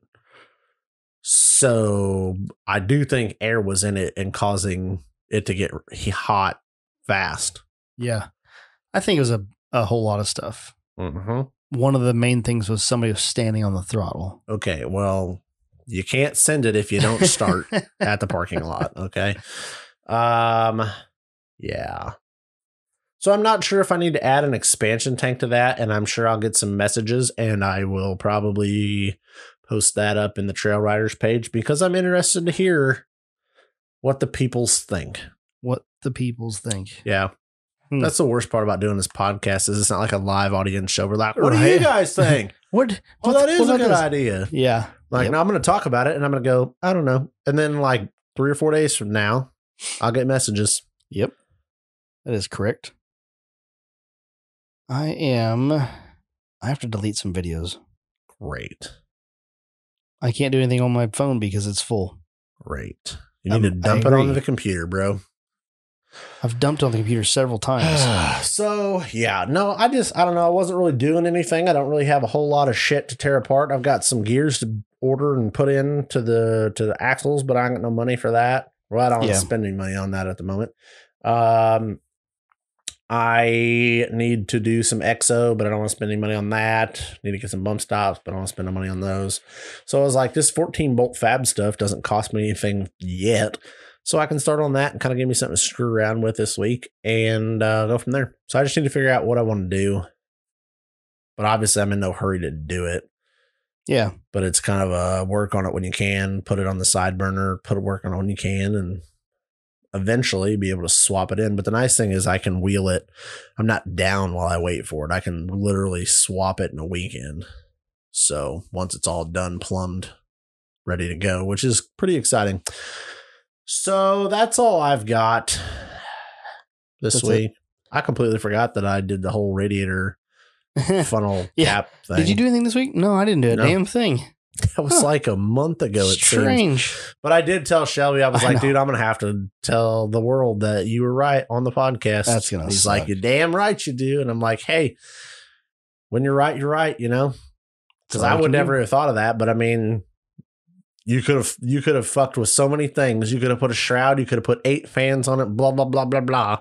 Until I get that air out of there, it would have done the same damn thing. So even if that doesn't solve my problem 100%, it's definitely the root cause of overheating. So I'm just glad I'm making some progress with it. And yeah.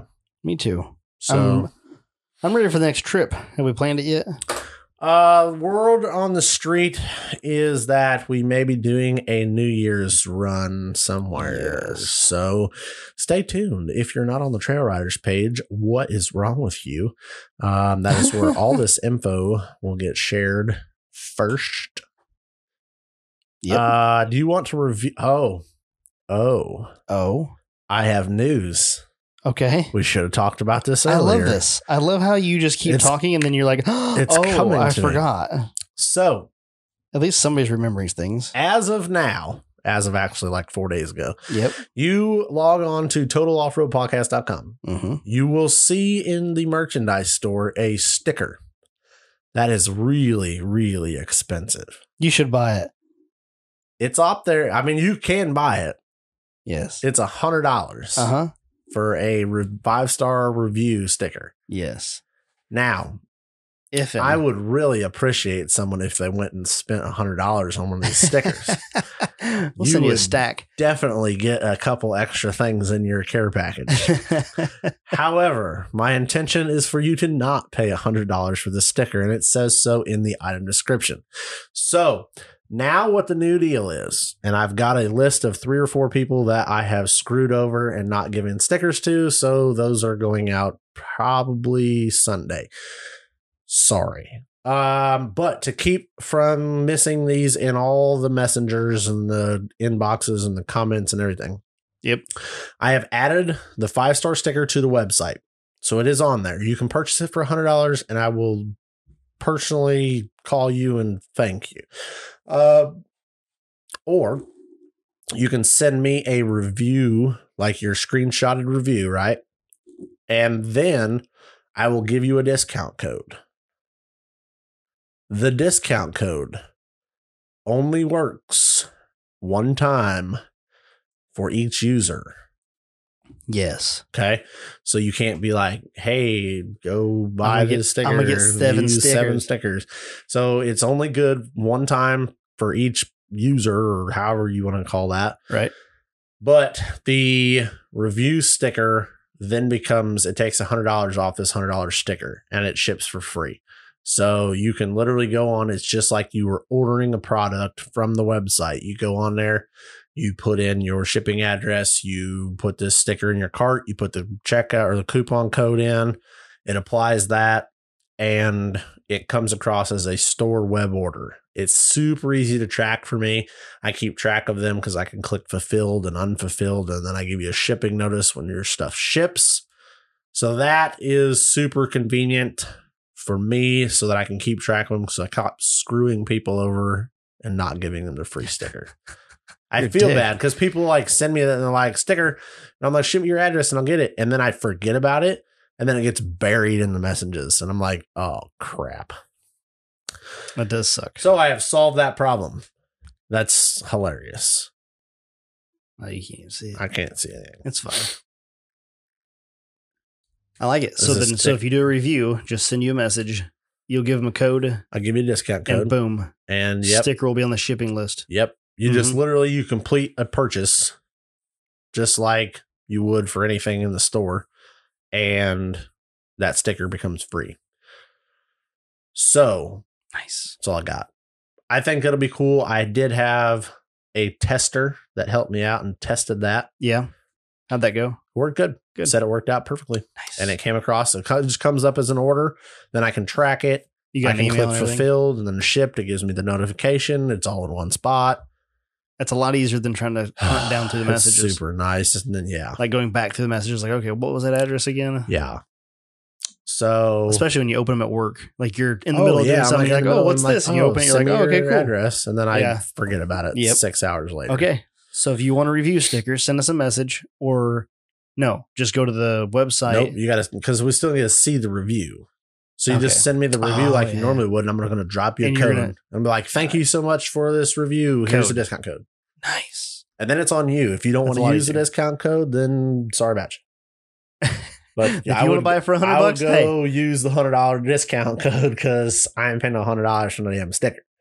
I mean, yeah, that's a cool fucking sticker, but it ain't a $100 damn sticker. I'll tell you that much. I got some information. I got some things coming soon. Steve's gonna sell it to you for $50. Y'all need to stick around. Steve. No, y'all need to stick around.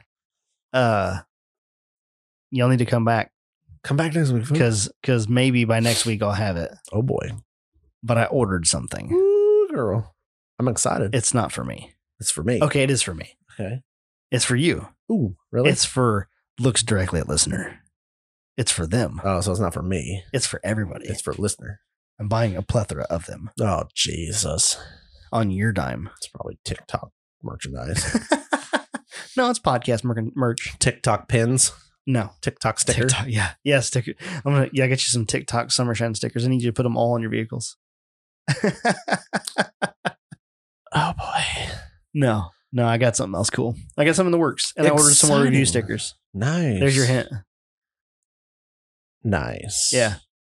So that's what I did. I don't know. I did a few things this week, but mostly just grew on the tax. I need you to drop the Patreon info.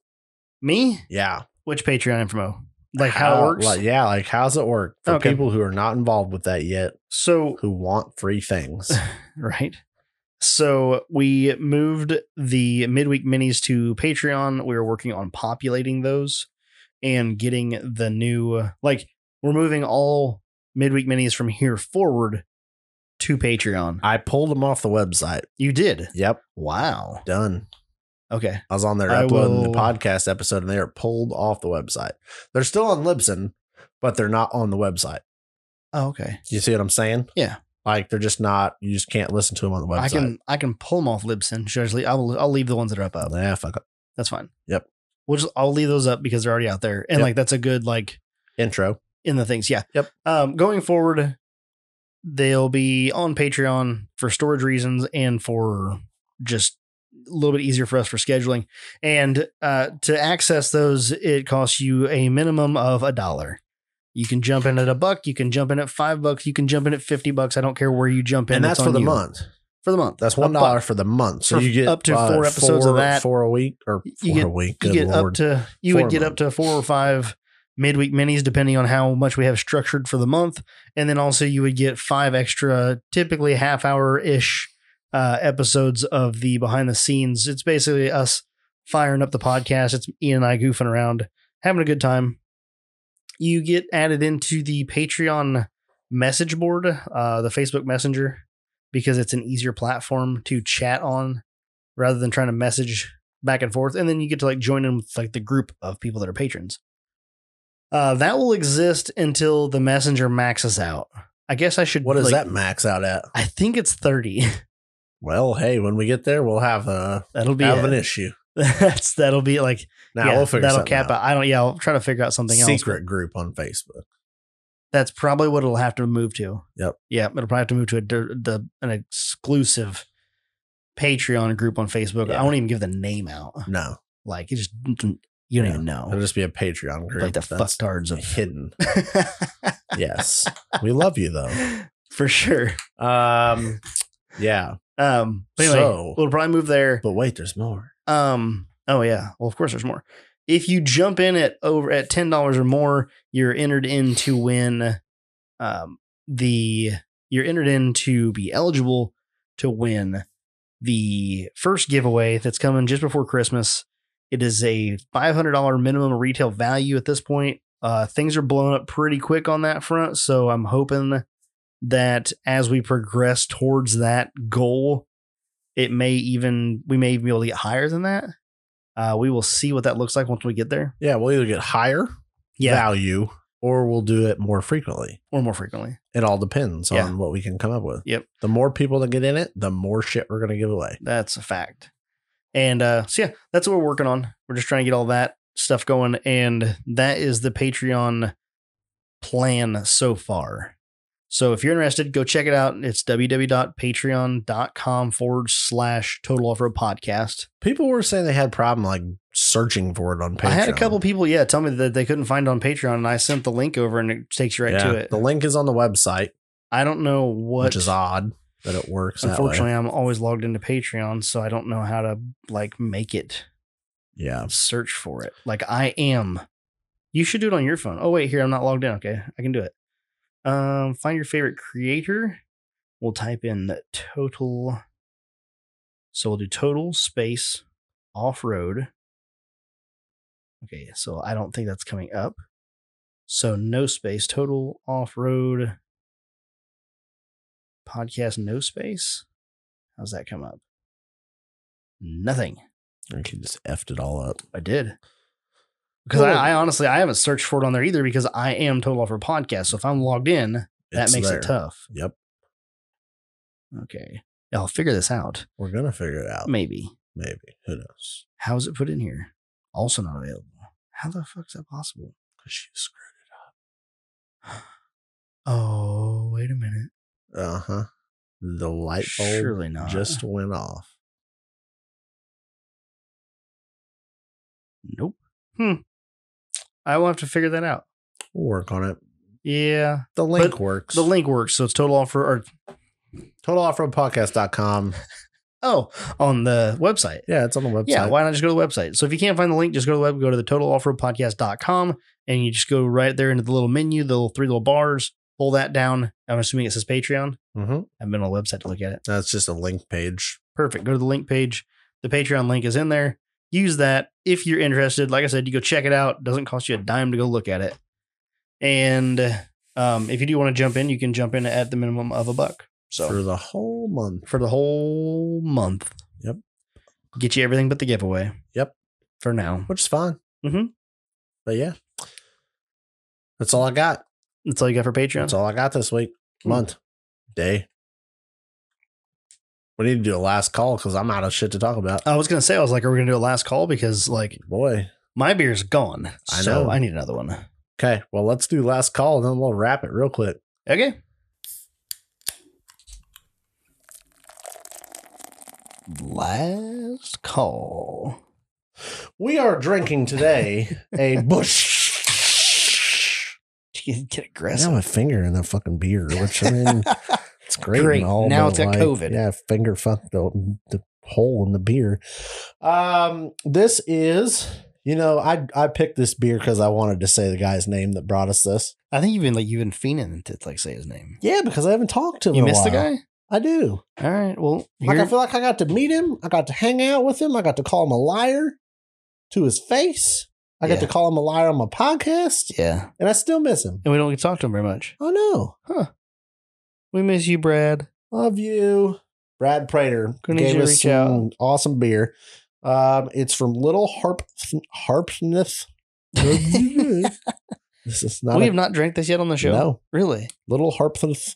God, you're never getting that out. Can you say that, please? Where's it at? Right there. I can't read it. Well, neither can I. Little Harpeth. There we go. Brewing? I apparently can't say that. It is a Nashville craft lager. It is called Chicken Scratch. It's an American Pilsner. It's made in Nashville, Tennessee. Why did I think it was called Chicken Pin? Don't know. It's off-road park. Don't know what to tell you. What you got there? We craft in the tradition of German lagers consistent with the beers of pre-prohibition. God damn it, man. Boy. Pre-prohibition Middle Tennessee. Our mission is to preserve the past, enjoy the present, and sustain the future of brewing in Nashville, Tennessee. We are dedicated to the improvement of the community and the quality of our product. We are working hard to give you the beer that you deserve. Amen.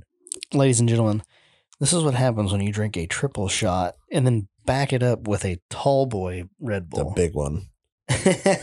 You start I'm fucking seeing shit on this thing. So it's gonna be a German lager.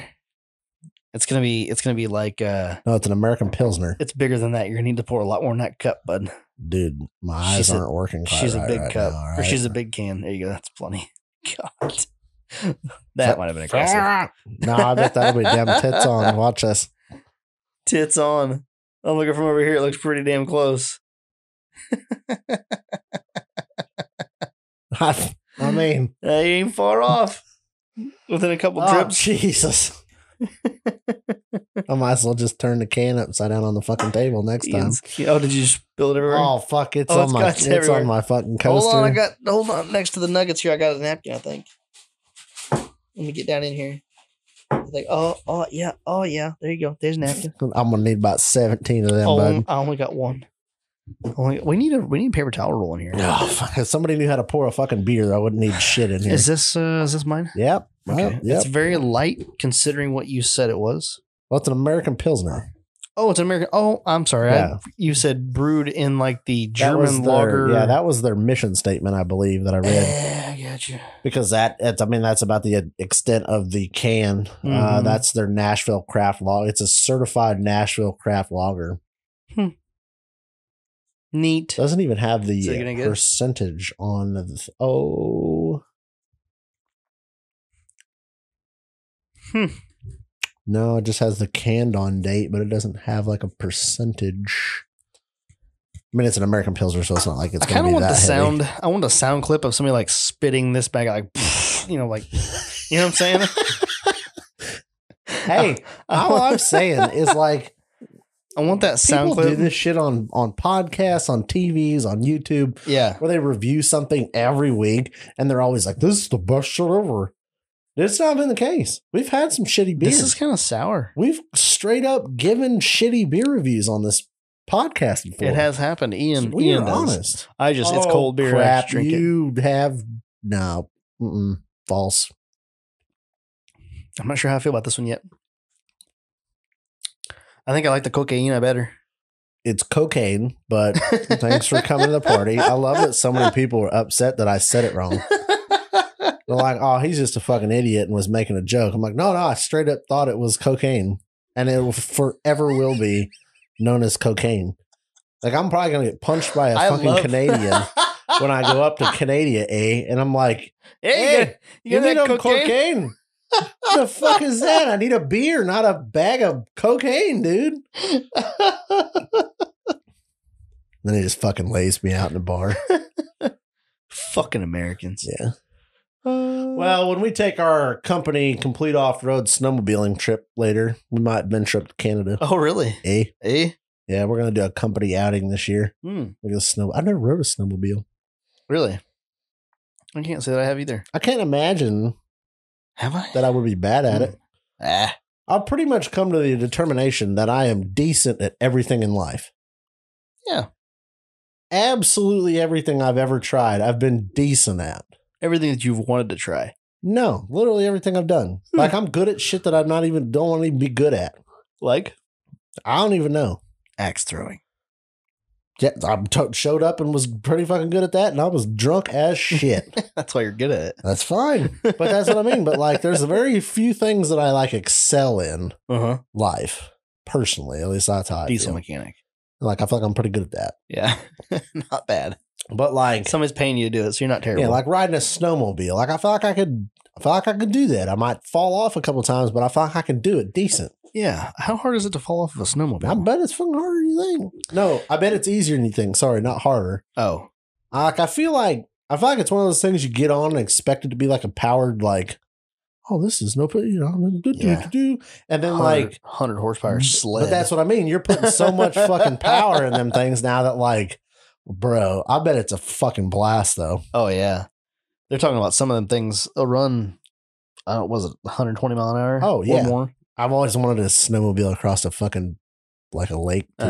Just wide open. Yeah. Man. Back in the 80s and stuff like that, when we used to get snow here. I've got a helmet. I can go snowmobiling with the helmet. When we used to get snow here in Illinois, you believe that? That was actually a thing. And my dad and my uncle would jump on the snowmobiles in St. Joe. Yep. And ride them right down 150 into Urbana and go to the gas station my grandfather owned. And he said they were out there. They rode into town, riding all over town, stuff like that. And they come pulling up to a stoplight. They're using like signals like their actual stuff. Yeah. And this cop car pulls up like across from them. Yep. And they're like, huh. And like, obviously illegal. Not supposed to be riding a snowmobile on the road. This cop turns his lights on like he's going to get somebody. They said they opened them sleds up and didn't let off the throttle until they got to St. Joe. Yeah, like, bro, what are you gonna fucking? It'd take you 5 minutes to get going on this fucking sheet of snow and ice. He's trying to catch 2 sleds on snow. Yeah, right. Come get some, bud. Can you imagine watching that though? Just cop turns his lights on. 2 sleds take off, like shuts his lights back off and goes to the donut shop. I was just joking, bro. I wasn't even gonna come after you. I was just kidding. I just screwing with you. Just kidding. Yep. But no, great. That's what I mean. Like, I feel like it'd be a fucking blast. I've never done it. Yeah. Yeah, that's probably something We always had 4-wheelers, so we always screwed around on 4-wheelers and not snowmobiles. Because a 4-wheeler you could use all the time. Right. You know, a sled you use like 3 days a year back here. It's like a jet ski. Yeah. Yeah, or worse, actually. Those sucked. Yeah. Well, yeah, for here. Like, jet ski's great if you can get to the lake. So my, let's see, aunt and uncle had a house up in Minocqua, which is like Northwoods of Wisconsin. Like, Yeah. it's like 30 minutes from the fucking Canadian border. So we'd go up there all the time. And my God, that country is gorgeous. We were Loved it. We were just north of Eau Claire. Yep. And it was up there at Moose Lake. Mm-hmm. I don't know what it looks like in the wintertime, but the summertime was pretty cool. Yep. They had love to go they had back. a house on a little lake right outside of Minocqua. There's a lake up there. Yeah, there's just fucking 9 billion of them. But so we would always go down to Minocqua was the closest town to where they lived. And so we would go to Minocqua and they had all the like the shops downtown. Yeah. But then they had Lake Minocqua was there, which is a big boating community. And when it's not frozen as fuck. And they did like ski shows. Yeah. And shit like that. And oh my God, it was such a blast to watch. How wild is this? Yes. Northern Wisconsin. Canada. Canada. Where all these like little lakes are at. And like you get up there and you can't like, you have to turn every 5 seconds so you dodge a lake. Yep. You know what I'm saying? You can't stand in one spot, throw a rock and not hit a lake. That is a fact. And it blows my mind maybe not every, but like a lot of the small towns you come into have like a downtown business district that is like a giant tourist area. It's like a fucking Hallmark movie. Yeah. It's like the Almost, downtown yeah. scene in a Hallmark movie. Similar. Oh, I loved it. That's because all the Hallmark movies are filmed up in Canada. Yep. Uh-huh. I loved it. I loved going up there. That's what area blows my is mind. so beautiful. We went to, I can't remember the name of the town now that they live outside of. But up there, we went into that small town and they had all these little shops that had like all this touristy stuff. You could go buy all these things. I'm like, there's such a large amount of people that come here to vacation that you have enough revenue to open a store. Yeah. Not even one, but like a plethora Yep. of stores selling things. Oh man, there used to be, and I'm sure it's changed now. I've been up there a few years. But they used to have everything from like homemade gift shop kind of stuff to like there was always one store downtown that was just like full of like NASCAR and football memorabilia. Really? Which is like, oh my, that was back in the mid to late 90s when that shit was freaking hot. Oh my God, it was so cool as a kid to walk in there and just be like this huge store of NASCAR race memorabilia and football memorabilia. Like just, fucking everything you could think of. It was packed. But you'd have everything like that. Little ice cream shops. I mean, dude, it was just so fucking pimp. Nobody's in a fucking hurry to do anything because they're all on vacation or they live there and it was great. Isn't that wild? We'd go down. We'd stay. There was one hotel. We'd stay right off the Lake Minocqua, and you'd fucking fish right out the backyard of the hotel. Yeah. Oh, it was pimp. I wish this COVID thing wasn't going on. We wanted to go up to Wisconsin this year. Like we want to go back up and visit them. Yep. Take the baby up there. But I always wanted to go up there snowmobiling. It's just I never went. My parents were like not doing that because I don't. It's cold. not their thing. Oh yeah. And so we They're were the beach going environment. on a family vacation in the middle of Minocqua winters. Like they would always, my aunt and uncle would always go down to Gulf Shores or Arizona or whatever for the winter. And it snows a fuckload up there. Right. But up there, there's all these little restaurants and bars and shit in the backwoods that you like literally just ride snowmobiles like from restaurant to bar. There's the fucking 4-lane highways up there. You've got snowmobile crossings. Like the pavement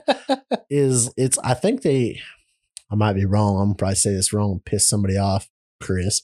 The asphalt highways it's like a crossing for snowmobiles, but they turn it into concrete. Like above it?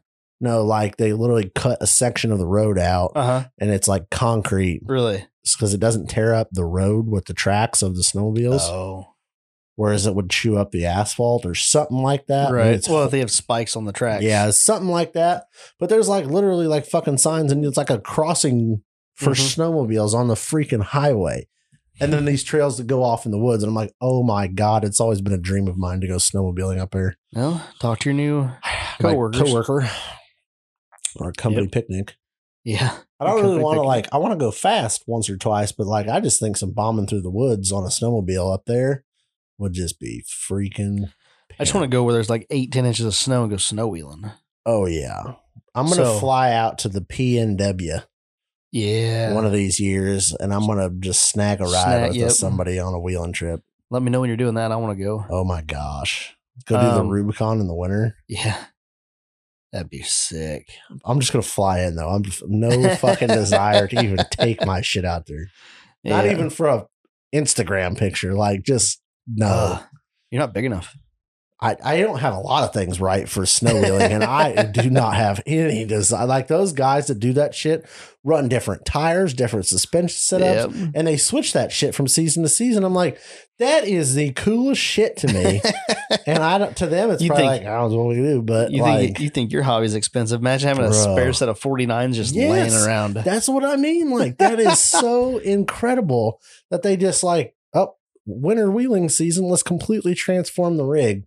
Nice. And then to see the shit they go through, and I'm like, that is fucking 3 ridiculous. feet of snow. Like, listen to us. When it looks fucking ignorant on a picture. Oh, yeah. It's 4 times that. Because I know how when we go wheeling, it's like, look at this ledge. Yeah, it looks like the fucking Walmart parking lot. Yeah. And I'm like, dude, it's not. Yeah, it looks like the Walmart parking lot. Yep. It's like the loading dock out back of Walmart. It looks steeper than that. So I know that shit looks insane. It's 10 times worse than that. Yeah. I just want to go so bad. But I don't want to go. I just want to show up and ride with somebody. Be insane. That'd be awesome. I would what like do you to think go. about this beer? I didn't like it that much when I started drinking it. Like, I was like, I don't know. But as I keep drinking it, I'm like, yeah, this is definitely a good cold beer. It doesn't have the flavor that you drink it and you're like, oh shit, that's good. It's something, but it doesn't. It's not bad. It's just I want to call it sour, but it's not sour. It's like if you took 3 or 4 Miller Lights and like pressed them together in flavor. It's got layers. It's that Pilsner taste. It's just a really like strong Pilsner taste. I don't know. It's good. It's not. It's bad. A good drinking beer, but it's just I guess here's my thought. Do you get a hint? Do you get a hint of like not a hint of? Does it reminisce of a IPA to you? Yeah. Okay. This to me, like the hops are like fruity almost or something. Here's how I describe this. Okay. Craft Miller Lite. Yes, that's exactly like Craft Miller. Not even Miller Lite. Yeah, we've got a brewery here, Riggs. They do a American. What do they call that? They call it American lager. So it's an American lager. Yeah. Okay. Couldn't imagine. It's been a while since I've been there. Yeah. Unfortunately. Right. So they do an American lager. They're a German style brewery. They do things traditional through and through, but they do an American lager that they grow their own corn and all this stuff for. Yeah. And to me, that is a craft Bud Light, like a craft mainstream light beer. Right. And this to me, I would say is a little bit better than like a Bud Light level. Mm-hmm. I don't want to put like Miller Lite on a pedestal per se, but like it has more flavor than a Bud Light. Yeah. But at the end of the day, it's a very simple, basic beer. But I don't say that in a bad way, because if somebody likes Bud Light, Miller Lite, whatever, Coors Light, a light beer, and you gave them this, you could pretty much pass this off as a like mainstream light beer. I think that, and somebody wouldn't know that it's not. And then you go, oh, by the way, that's craft beer. And then they get all pissed off at you. And that could be. You know what I mean? I think you could pass off cocaine that way for sure. Oh, yeah. You could give somebody a can of cocaine and they would never know. Yep. Like, they'd be like, damn, this is really good. Yeah. But I think with the chicken scratch, it's almost got more flavor. The hops are almost fruity. Yeah. I know I'm like wine talking, like, you know, like you're like, no, they're just a sweeter. It has notes they're of, no, but less yeah, it's of definitely the like floral hops. They're not the like, you get that like chewed on grass. It's not that. More on the fruit side of it. Yeah. I don't know. I think it's a good drinking beer. It's just, it doesn't, you're not going to drink this and go, oh, fuck, that's delicious. I'm going to bet you a $10 bill. It's better in that glass than that can. I bet you drink it out of the can, you don't like it. Yeah. There's not much I drink out of a can that I really enjoy other than Busch Light. Yeah. Busch Light Apple. When you can find it. God, there's one in there. I know. I got snagged earlier. I was like, Busch Latte, Busch Apple. My wife still hasn't tried it. Oh, no. So if I drink it, it's a problem? She don't piss. Should drink your shit. Don't get pissed at me. Drink She's your beer. been White Clawing it here lately. Has she? Yeah, well. Yeah, I think this is a good beer. You could give this to somebody who, I don't like craft beer.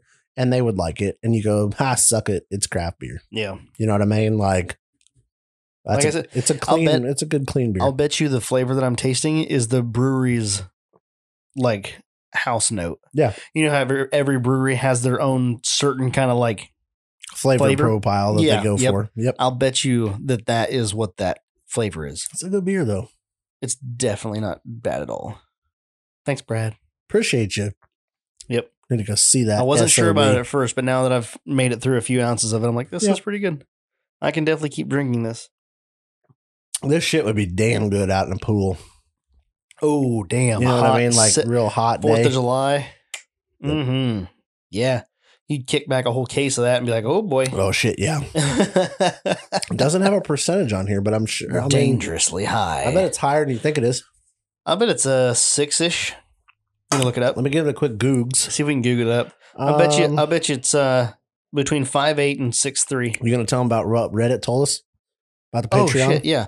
Okay, so we looked up Patreon. I was digging and digging and digging, trying to find out why you guys can't find the Patreon while searching within Patreon. So if you go to patreon.com and you try to search Total Off-Road Podcast, it will not come up. And the reason for that is because Ian's a dick. I just use the word fuck a lot, okay? It's because the content within our Patreon is explicit. I don't know if I said it that way or if they deemed it that way, but either way, it should be that way. It is that way. Exactly. I mean, like, let's be honest. If your 12-year-old kid stumbles onto us, I mean, like, he's going to come walk out the bedroom like, well, fuck that show.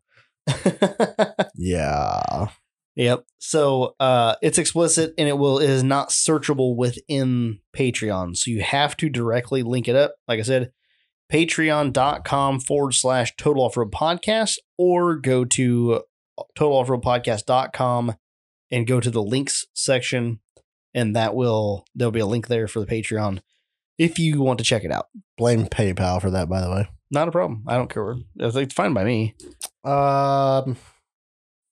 Yes, sir. This is a very interesting read that I'd like to read for you. Is this for chicken pen or chicken scratch? Chicken scratch. Chicken shit. This is the description of the beer. Okay. A crisp and refreshing traditional American Pilsner made from malted barley, locally grown corn, and America's only native hop variety. This beer has a slight residual sweetness from the corn and floral herbal hop aroma. Chicken Scratch is light on the palate and flavorful, listed as a classic example of a pre-processed. God damn it. That's the second fucking time. It's listed as a classic example of a style of 27F, which is a pre-prohibition lager. Huh. It sounds like a pretty accurate description. This is like an old school throwback to a pre-prohibition era lager style beer. Pilsner. That's what I meant. Same difference. So, what did you say the content on this bad Larry was? I was saying between 5.8 and 6.3. 5.25. I was a little high. Available year round. 5.25. Color is medium straw, yeast, lager, bittering hops, cluster, finishing hops, saisons, malt, pilsner, and non-GMO white corn. Okay. You said that the color was light straw. Medium straw. Medium straw. I had never heard. I don't believe that I've ever heard that color, like that description for a color, until yesterday. Oh, really? I cured that pan. I seasoned that pan in the oven. Yep. And somebody commented on it and said that color you're seeing is dark straw. And I was like, the fuck did you That's say? why I was like, the fuck are you saying? And then some other people started commenting on that. And then he was like explaining it, like light straw is like 350 degrees. Medium straw is like 400 degrees. And then dark straw is like 450 to 500 on metal, as metal, like, I refuse to accept that as a measure of anything because God damn it is the 21st fucking century. We do not need to be comparing the color of my beer to fucking straw. The fact that I know what color straw is upsets me. Like I should not be that redneck. But I just thought that was really interesting. I was like, I'd never heard that. Apparently, it is a measure It is of clearly color. a thing. Yeah, Because I'd heard of it until I wonder right if now. it's a South thing. Fuck. You know what I mean? I hope not. Maybe that fellow that was commenting was from the South. I Dude, don't I know. had some Southern people upset. Yeah, because you done fucked up cast iron, bro. I didn't fuck it up. It works great. Oh, you're not a purist. They were angry. Oh, yeah, I know. This son of a bitch came from the farm store. This is not an OG cast iron skillet. You need to calm the fuck down, Karen. It says large. Fuck, it says Lodge because they mass produce these in fucking China. Taiwan. China. Actually, you know what? They're actually USA made. Russian components, American components, they all made in Taiwan. If you get that movie reference, we can become lifelong best friends. I don't. No, I'm talking about friends. I want to see somebody comment that they know what movie that's from, and don't you fucking Google it either. Okay. Don't be no fake ass lifelong friend of mine. Be a true, holy shit, I know what he said. With that being said, I got shit to do, so we gotta go. Okay. Let's wrap this thing up. We're getting kind of long anyway. Hopefully this was a decent episode. I don't know what you guys thought of it, but we're getting back on track next week with some guests and some cool shit. We've been lazy. I admit it. We've just been busy, distracted. God, it's like it is fucking flown by the last couple of weeks. Yes. Sucks. When you like look up and you're like, oh no. Yeah. It sucks. So, go check us out on our other media platforms. Join us on the Trail Rider page. Answer the questions at Facebook. Trail Rider, Total Off-Road Podcast, Trail Riders. What? I bumped my phone and had like a panic attack, like it was falling over. We have a Facebook page. You can go check us out over there on Facebook, just a regular page. You have Total_Off-Road_ podcast on Instagram and TikTok. We have my personal page on Instagram is low_KEE_XJ, and Ian's is offroad_Ian. We also have a YouTube channel. Go check that out. If you're not subbed up to the YouTube channel, stop that. Just go sub up now real quick. I won't bother you that much. Just I'd like to see some more subs on there. I know we have more than I'm telling you. We have way more listeners than we do subscribers. You don't on even YouTube. know this. Yeah. Because I'm work behind the scenes all the time. Yeah. There's some cool shit happening for our YouTube channel in 2021. Okay. In 2021. All right. If you say so. I don't know what you're doing, but I ain't going to do nothing. That's the best part about it. it's just going to do itself. It's going to happen. Really? It's exciting. Oh, I think I know what's going on there. You should be able to guess it. I have a feeling I have. of some event coverage. Yeah. 199 subscribers on Total Off-Road Podcast, and I can guarantee you there are more than 199 of you listening to this podcast. That is a fact. I have the numbers. Statistically proven fact.